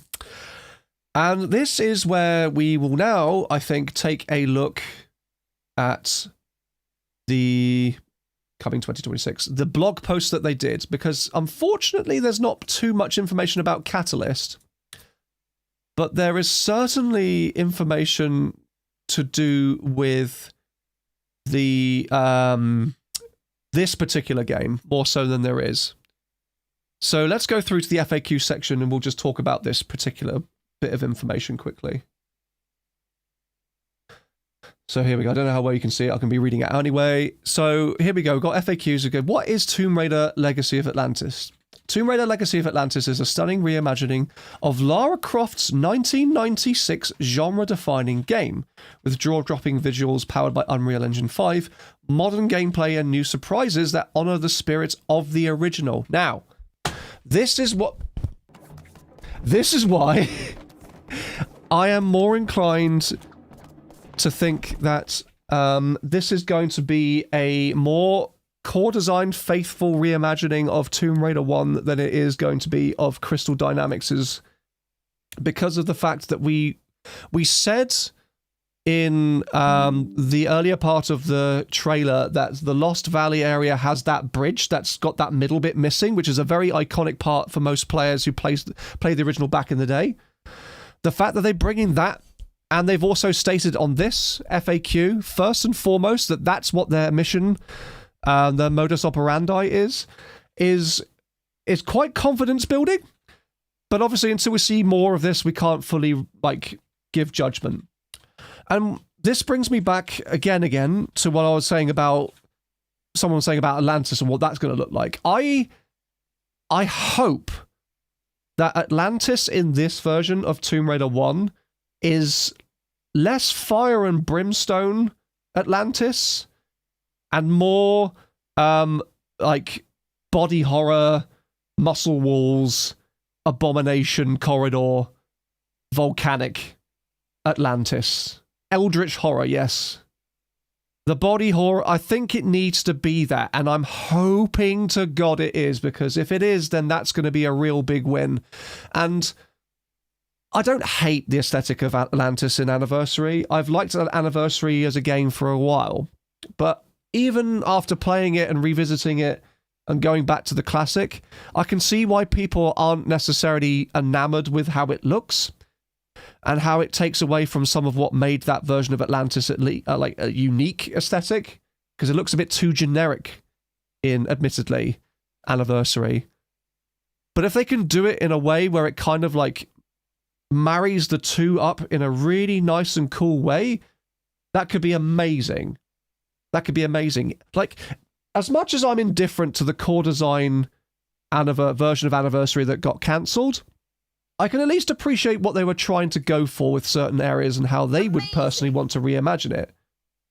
So part of me is kind of hoping that in an ideal scenario, that people on the team took notes from that and people's reaction to the leaks and were like, okay, so wouldn't it be cool if we reincorporated this element from that cancelled game somehow? And wouldn't it be cool if we took an element from that aesthetic that they had planned for Atlantis and maybe reintegrated it to ours? Because I don't think they should totally do away necessarily with everything that Anniversary did. I think Anniversary did do some good things, even though it did sacrifice some others. But I do think there needs to be balance. And I think the balance should sway, with this statement, it seems like the balance is swaying more towards core design than it is Crystal Dynamics' version. Which I'm for. I'm absolutely for. Because if you're going to remake the same game twice, at the very least you need to make it different from what you did the last time. I want, yes, Ebac, yes. I want Atlanteans to explode again. I want Atlanteans to explode again. I want the cistern to be fucking frustrating.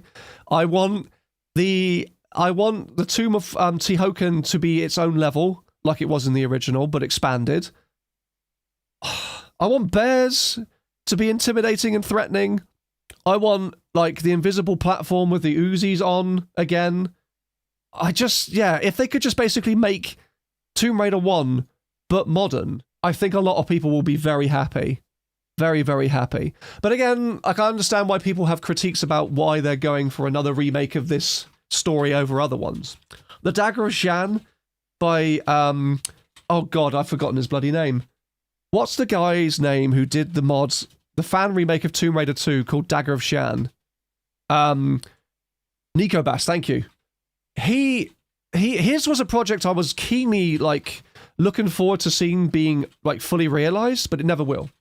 I would love, like, for this offshoot to potentially be its own series. I would love, like, for example, for there to be a legacy of Shan, a legacy of Antarctica, a legacy of the Nephilim, a legacy of Egypt. Do you know what I mean? It's just, it could have the potential to kind of give them an avenue to give us, like, some really kind of, like, continuations and full-blown remakes of 2, 3 and other ones, because I think they deserve it too. The remasters, I absolutely love to death the fact that the remasters are a thing, and I love those games, but it's like, why don't those get the same treatment when they have their fans? I know the first one's iconic, I get that, and it will sell well, but Tomb Raider 2 is too, for a lot of people. I think Tomb Raider 2 for the longest time was like one of the best-selling ones. It outsold the first one by a lot. Legacy of the Gallows Tree. It has, like, Legacy of the Freezer, yes. Do you know what I mean, though? It has that potential. It has that potential. So the fact that they're saying new surprises expected that honour the spirits of the original, that's where they have wriggle room to basically change things. But also keep like to them. Keep to what, like, made the original ones good. Legacy of Macho Broccoli. By the way, and I know I'm probably one of the few people that play Fortnite in this chat, but fucking Macho Broccoli's coming to Fortnite, and I don't know how to feel about that. Should I get a lawyer? No. I don't even know if he's called that, but the fact that they've got, like, a buff Broccoli in the latest season trailer, he's not come out yet, but I swear to God, if I find him in the store and I see him called anything along the lines of Macho and Broccoli, I'm going to be like, all right, okay, where are my royalties, bitch? Lord Turtlenut, thank you very much there for the follow. Thank you for the sub, by the way. Earlier, Robix. BJD, thank you very much for the sub.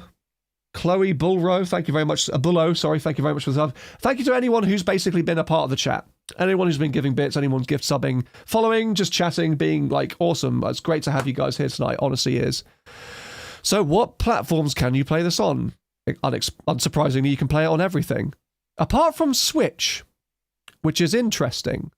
I reckon there will be a Switch 2 version at some point, but they're not announcing it right out the gate, which is interesting. So, who are the developers? Legacy of Atlantis is developed in partnership between Crystal Dynamics and Flying Wild Hog. But there's also a bit of Amazon Studios sprinkled in there, and, like, with the way that game studios are going nowadays, with, like, being swallowed up by bigger companies, there's always that kind of risk that Crystal Dynamics or, like, any of these companies could just be Amazon Game Studios at some point. There's always that kind of risk of it always be like them being amalgamated, because Amazon Games being so front and foremost and fully committed to this series is interesting. Because I don't know any other Amazon series produced games from me personally, from anything I play. We shall have to see.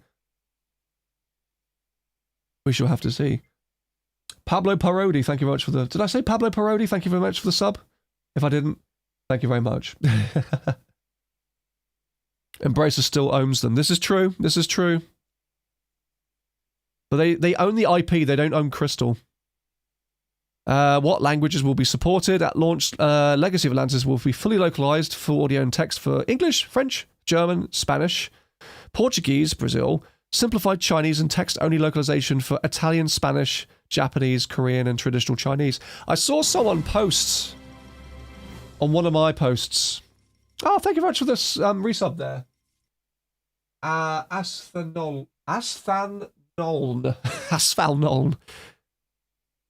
That they weren't too happy about the game not being localized for Italian voice. That could change. That potentially could change if enough of a fuss is kicked up about it. Camping Cambo, hello. Amazon are also working on the James Bond game too. Ah, that's true. Yes, they look graphically similar. Unreal Engine. I'm pretty sure it is. But that's basically all we know about this game so far. I don't know if there's anything else. There is an article which I've got here from Variety, which I'll bring up in a minute. But in terms of like costumes, is what someone said, are there going to be additional costumes? Well, if we just scroll up just a wee bit here, yeah, there are going to be additional costumes, and you can get this one if you sign up for an Amazon ID.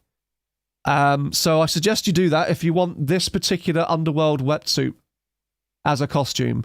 And I fully expect it being, there's going to be a solar wetsuit from Tomb Raider 2. There will totally be a Legend outfit as well. I reckon there'll even be like a doppelganger outfit as well, just as a little fan nod. I wouldn't be surprised. Tomb Raider 1 Polygon is probably going to be a shoe-in. There's going to be a Survival Lara, like Yamatai tank top outfit. Henley top as well could be another one. Her Shadow of the Tomb Raider outfit could be one too. Yeah. It's there's definitely going to be additional costumes. I think they'll do it in the similar way to Anniversary, where you find like artifacts and relics hidden around the levels, and the secrets unlock newer things for you to play around with, which is kind of leaving me hopeful that there's going to be a Croft Manor where you can try out the outfits in game, and also there's an extra little story and tutorial bit that you can do for that too. Union Jack bikini, Gothic Lara, so we can cosplay as Gabriella. Angel of Darkness one is a must. Yeah, 100%, 100%, 100%. Hello, Pensacola. Looking forward to the new Bacon Lara. Yes, Bacon Lara and Gold Lara. Yes, two of those things have to definitely be an optional costume. Bacon Lara, like 3.0 at this stage. She's had, this is going to be her third, like, canonical iteration, isn't it? It's crazy. But yeah, that is Poseidon, isn't it? Oh yeah, well spotted. That's Poseidon from St. Francis Folly. Yeah, what the hell that level's going to look like? I can't even begin to imagine what that's going to look like. I'm so excited, man. I'm so excited for this game. And I got stuff to do with Catalyst. But yeah, that's literally all we know in terms of details. Oh, hang on. Maybe not. Raiders, as Lara says, it's been years. We're excited to share with you not one, but two new Tomb Raider games. As someone who has worked on the Tomb Raider franchise for over 20 years, it's been an honor to inherit and expand upon an incredible legacy. Tomb Raider is about adventure-fueled experiences that entertain, inspire, and empower audiences. That mission continues to guide every new chapter we build. I don't know whose point of view this is from just yet. We are thrilled to excite fans with Lara Croft's biggest adventure to date, Tomb Raider Catalyst, release 2027, whilst also reimagining her global debut in Tomb Raider Legacy of Atlantis next year. Both games feature the full, confident, multi-dimensional... Too excited. Still ill. Multi-dimensional, pistol-wielding, limits-defying legend brought to life by the talented Alex Wilton Reagan. Alex Wilton Reagan, for those of you joined late, is one of the voice actors who is famous for work on Mass Effect 3, from Dragon Age, and a couple other things too. God, I can't remember. But she's a really good choice in my pick, and someone I never expected to have ever been picked. There we go. There's a better look at Catalyst Lara's face. Yeah, kind of Kate Beckinsale. I do. And there's a better look at her earpiece too. The little Bluetooth ear thing that she's got. So yeah, definitely Zip confirmed 100%. You're going to get some kind of like, I reckon Jonah's going to be on comms too. You're going to get pals that are going to be chiming in to help you and give you story beats and stuff. Okay, so here we go. This is about Catalyst. Set in the wake of a mythical cataclysm that has unleashed ancient secrets and awakened mysterious guardian forces. Can't not think of Final Fantasy VIII, by the way, with that phrase. Guardian forces. Tomb Raider Catalyst follows Lara Croft on a new adventure across northern India, where the most notorious treasure hunters from around the world descend on the region. Lara races to uncover the truth beneath the fractured landscape to stop those who would use its power for their own gain. So yeah, multiple treasure hunters confirmed. That person in the chat area has clearly read this before I had. Very good. As the ancient world collides with the present, Lara must decide who to trust among rivals and allies to prevent a catastrophe and protect a secret that could reshape the future. Interesting. Hello there. Yeah, she voiced Alt in Cyberpunk. I've not played that game yet, but yeah, that was another game. That was probably the third game I was trying to think of. So that explains the whole kind of like geometric reshaping that was happening. That's going to play a big part into the game. Big part. Powered by the Unreal Engine 5, Catalyst delivers the largest Tomb Raider world yet. A vertically rich platforming playground of seamless wilderness layered with hidden depths of discovery ranging from towering mountains and vast deserts to dense jungles and mysterious ruins shrouded in myth. This dynamic environment will test both wits and skill. With her signature acrobatic prowess, Lara will traverse in a landscape full of secrets, delve into lost tombs packed with intricate puzzles, and solve ancient mysteries using her unmatched brilliance and richly customized adventure tech. Cool. New information. Customized adventure tech. We kind of guessed that with the backpack that looks like it might have a glider in it. But the fact that we got earpiece zip 100% confirms what we were talking about with the fact that we're going to get more gadgets and access to be able to do, like, play our way. I know that sounds like a really twee way of saying it, but that's it. That is it. And also they're making emphasis on acrobatic prowess and the fact that she is the puzzle-solving tool and not the fucking bow. Or physics, do you know what I mean? God, it's just so refreshing to read. Oh my God. Right, so that's all to do with Catalyst so far. Thoughts? For me, I'm trying my best to stay as calm as possible, but this is really exciting, and I'm really kind of keen to see where this goes. The only thing that could be interesting is the choosing who to align yourself with the rival treasure hunters. I've got a big brain prediction here, and stay with me. What if one of those rival treasure hunters ends up being a character like either Curtis Trent or Amanda, and that could be the way they bring those characters back? Do you reckon they could do that? Do you reckon they would do that with Curtis? Carter Bell? Yeah, that's a definite shoe-in. Oh my God, Alex West, isn't that the guy in the comics? Yeah, they could bring the comics into this. Bring back Pierre. I'm sorry to say, mate, I think Pierre might have to have some kind of fucking, like, black magic ritual performed to bring that guy back. Oh, he's from the movie. Yes, thank you. It was Daniel Craig's character, wasn't it? Oh, imagine that. Getting Daniel Craig's likeness. That'd be crazy. That would be crazy. It wouldn't happen, though, because you would have to... People would be like, where's Angie's likeness? And they'd be like, right. Traverse of tombs packed with intricate puzzles. Yeah, but yeah, this seems really good to me. But again, proof will be in the pudding. We will wait to see an actual gameplay trailer to see how it actually looks like it's going to play, because that will be the biggest decider. Hype trailers like this are great, but the proof will be in the proverbial pudding when we see how it actually is going to play when we get our hands on it in the next trailer. The next trailer for that game is what I'm really keen to see. Right, so Atlantis, this is about the remake. 2026 marks the 30th anniversary for the Tomb Raider series. Good Lord. Good Lord. By the way, I hope they do something that they did similar to what they did for the 25th anniversary for the series. I really hope they do. As such, it's the perfect moment to honour Lara Croft's beginning and introduce her debut adventure to a whole new audience. I'd argue that's what the remasters are for, but I digress. Tomb Raider Legacy of Atlantis. I keep wanting to say Legend of Atlantis, but that's the fucking Indiana Jones point-and-click game, isn't it? Oh, it's Fate of Atlantis, sorry. co-developed with our talented friends at Flying Wild Hog, is a true reimagining of the original game. We've thoughtfully refreshed the experience in exciting ways. Interesting. Also built from the ground up in Unreal Engine 5, it features a gorgeous re-envisioning of iconic environments, immersive sound design, modern gameplay mechanics, and new surprises, all whilst honouring the spirit of the classic. Excuse me. Both games are designed to offer compelling experiences for that long-time fans will love. Cool. And new players can easily enjoy. If you are joining us for the first time, welcome. We are thrilled to have you here.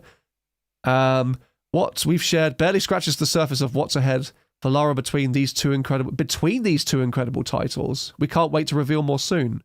Noah Hughes, creative studio director, Crystal Dynamics. That's the guy. It's good that he's finally learning his lesson. Anyway, it's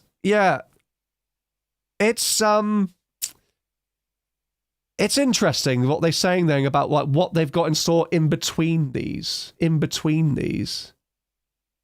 And I know that there's a website that has had a countdown. I need to find where that is.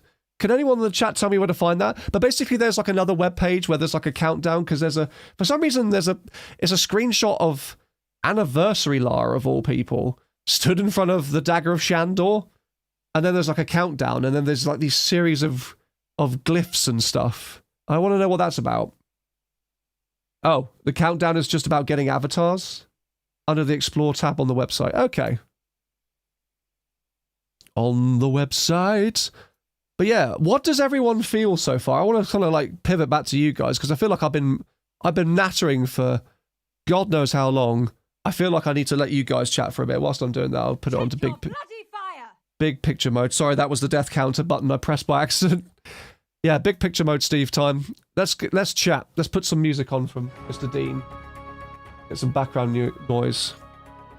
Aha, here we go. TombRaider.com/challenge tomb.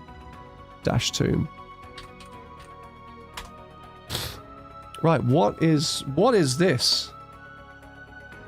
What is this? So start the puzzle. Let's just turn the music off for a sec. Dario Mannix says that it feels like actual Lara is back. Genuinely excited over here. Gray is cautiously optimistic. By the way, Nat, thank you very much there for the link. Lord Turtlenut would like to see them remake others as well. I would too. Eback is over the moon. Cannot wait for both games. Love the reimaginings. Not so much interested in the one-to-one remakes, so the idea of reimagining has me re-excited. Confirmation of a new entry too, very excited. I have hope again, says Zenline. And I think that's what this is doing. We've been waiting for so long, and it's been so up in the air with like, what the heck is happening to this series? Like, we've seen her like pop up in Fall Guys. We've seen her pop up in Fortnite twice. We've seen her pop up in World of Tanks, a pinball spin-off game. We've had like a couple of like re-releases of the 4-player co-op, the like Temple of Osiris game, for example. And then we've had the remasters, which have been cool, but no like confirmation of like where the series is actually going to progress to until today. So it's been a long wait for people. I really do get that this is kind of giving people the hope again, the copium, which is great. It's really cool. Have I ever played Guardian of Light? I don't think I remember you making a video about it. No, I haven't made a video about the spin-offs yet. Important question. Do we get Uzis in Catalyst? Ooh, potentially. I don't see why not. I don't see why anything would be off the table. Like bazookas, RPGs, grenade launchers, that sort of weaponry I think is completely up for being a thing. Unibun says, very excited. Apollo says, I feel like it's a great step in the right direction. We already have 2 games to look forward to in this era, and 2 years isn't a long time to wait. Very true. Excited, but more intrigued by Catalyst. Yeah, I am too. I'm more intrigued by what they're going to do with the new game, but I am excited for the remake of 1. You know what I mean? I'm a bit of a sucker for that. Angel Ash says, I'm very excited. I wanted Unreal Engine level of game with Lara and a badass attitude and sass, and now it seems like we're getting it. Happy fucking days. Pepsi-Cola Mist. Atlantis is the major excitement right now, so hoping, like you say, That's the start of a new remake trilogy that can go in between mainline entry series. Yeah, I hope so too. And the fact that they've been offshooting like side projects to other studios and they've been doing it very competently because they've been helmed by fans as well as like good devs, is definitely means it's doable for sure. So long, Crypto Kev. I know. I think if Tomb Raider Legacy is successful enough, maybe we can get the original trilogy remade between. Yeah, that's sort of echoing what was said as well. Hopefully we should get a new Fortnite skin.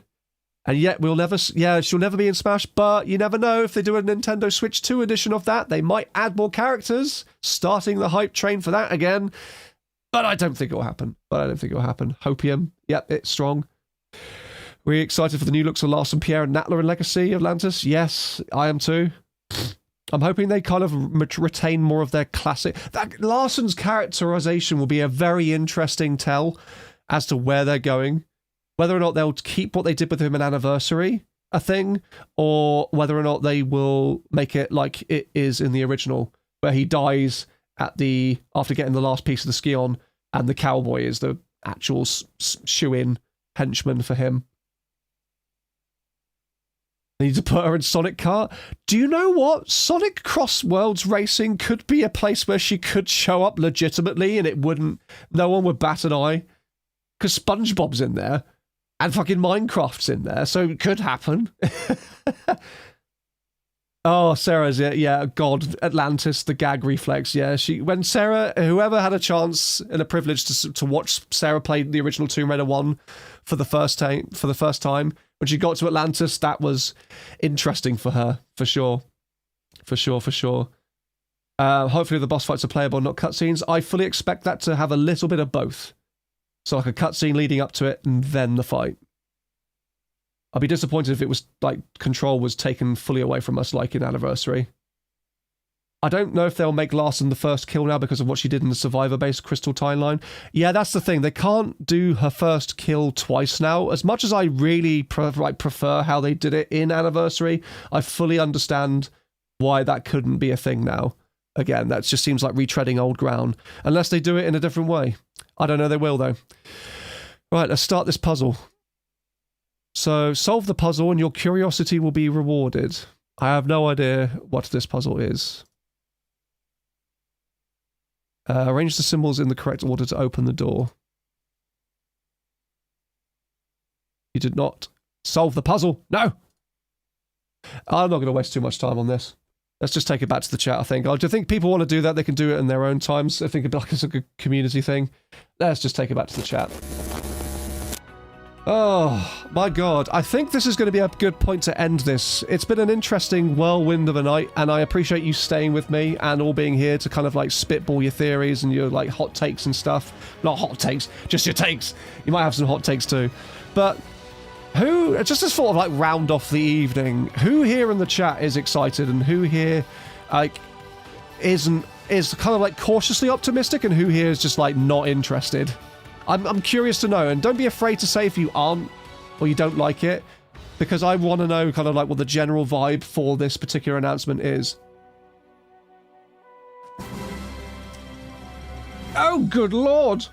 Let me just read Cobra Queen's message. I'm excited for these two games to come out, but I'll keep my expectations low. And I think that's kind of the best way going forward. Just keep your expectations in check, and I think you won't be disappointed. Too much, maybe. I don't know. Hopefully not at all. Thank you for the 10 gift subs there, Crypto Kev. Much appreciated. Much appreciated, my dude. More excited for Catalyst, said Zen. That's fair. I think a lot of people will probably be more excited for the new one than they are for the remake, but I'm personally excited for both, so we'll have to see what happens. Optimistic, but still need to see more. I want to see Croft Manor so bad. Yeah, I do too. I do too, so much. I really do. Excited, but a bit cautious. Cautious optimism definitely makes up some of how I feel. And as excited and as hyperactive as I've come across tonight, that's kind of the same vibe that I've been feeling myself.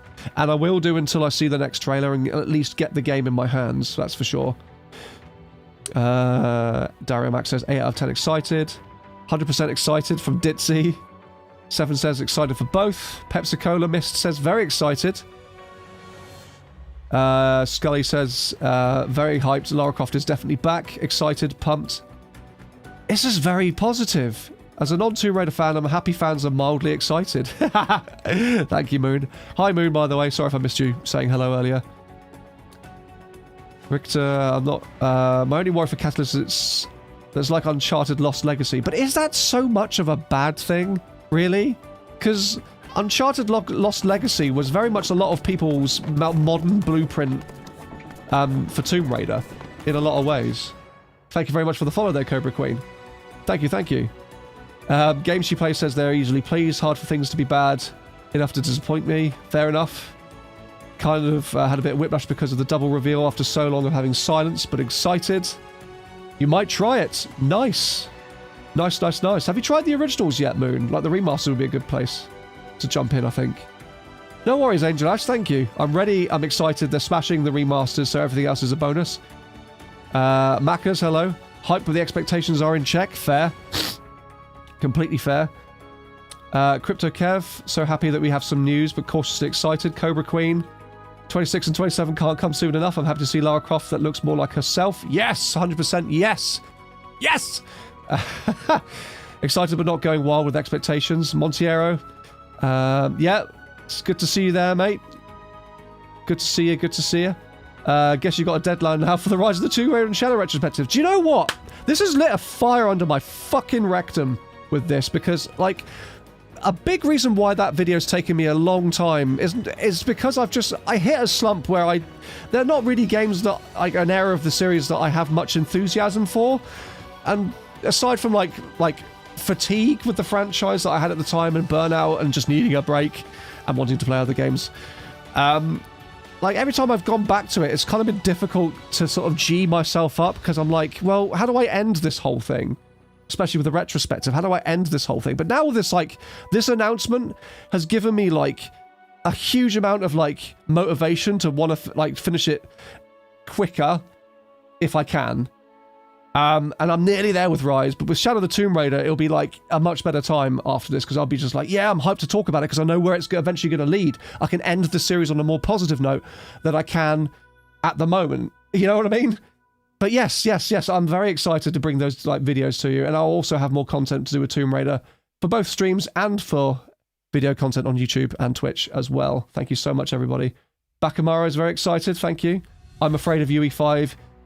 Yeah, there is that. There is that. The performance side of UE5 is what I'm afraid of more than anything. Visually, I think it's going to look stunning.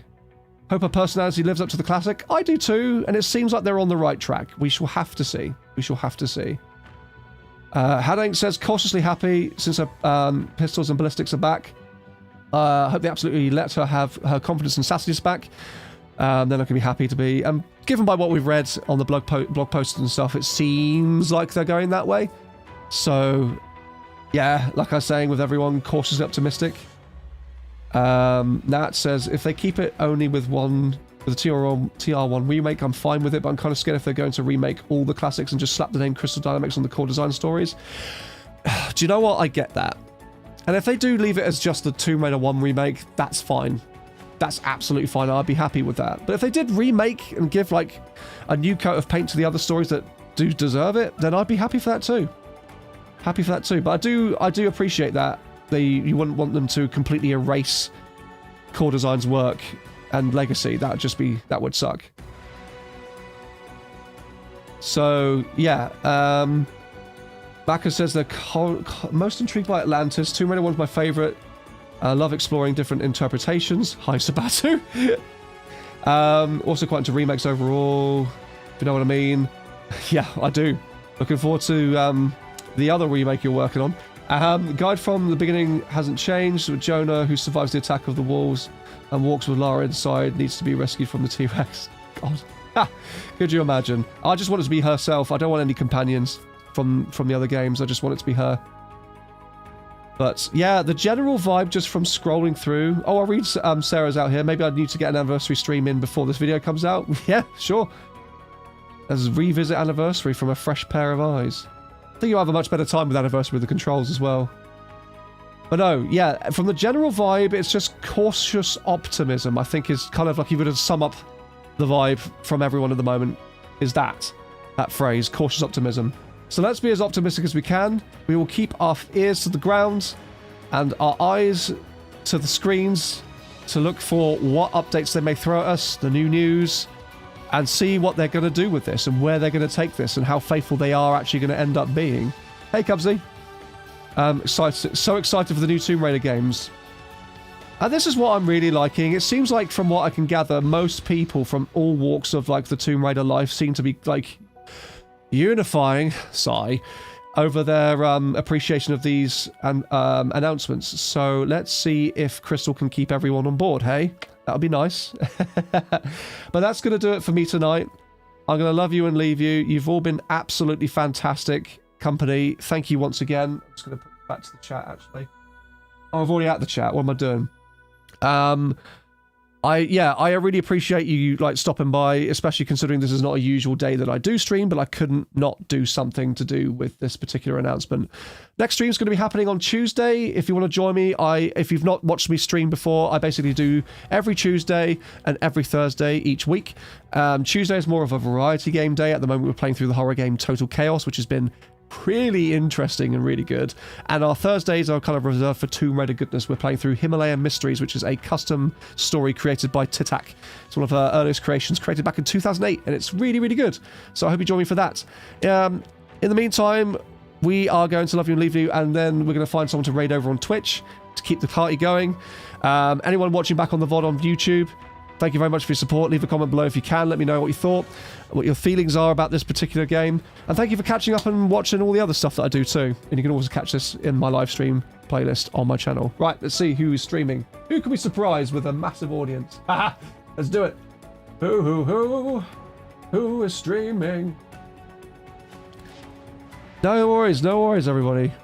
Yeah, Raidercast posted a reaction video. I advise you go check his out as well. I've not actually had a chance to watch his yet.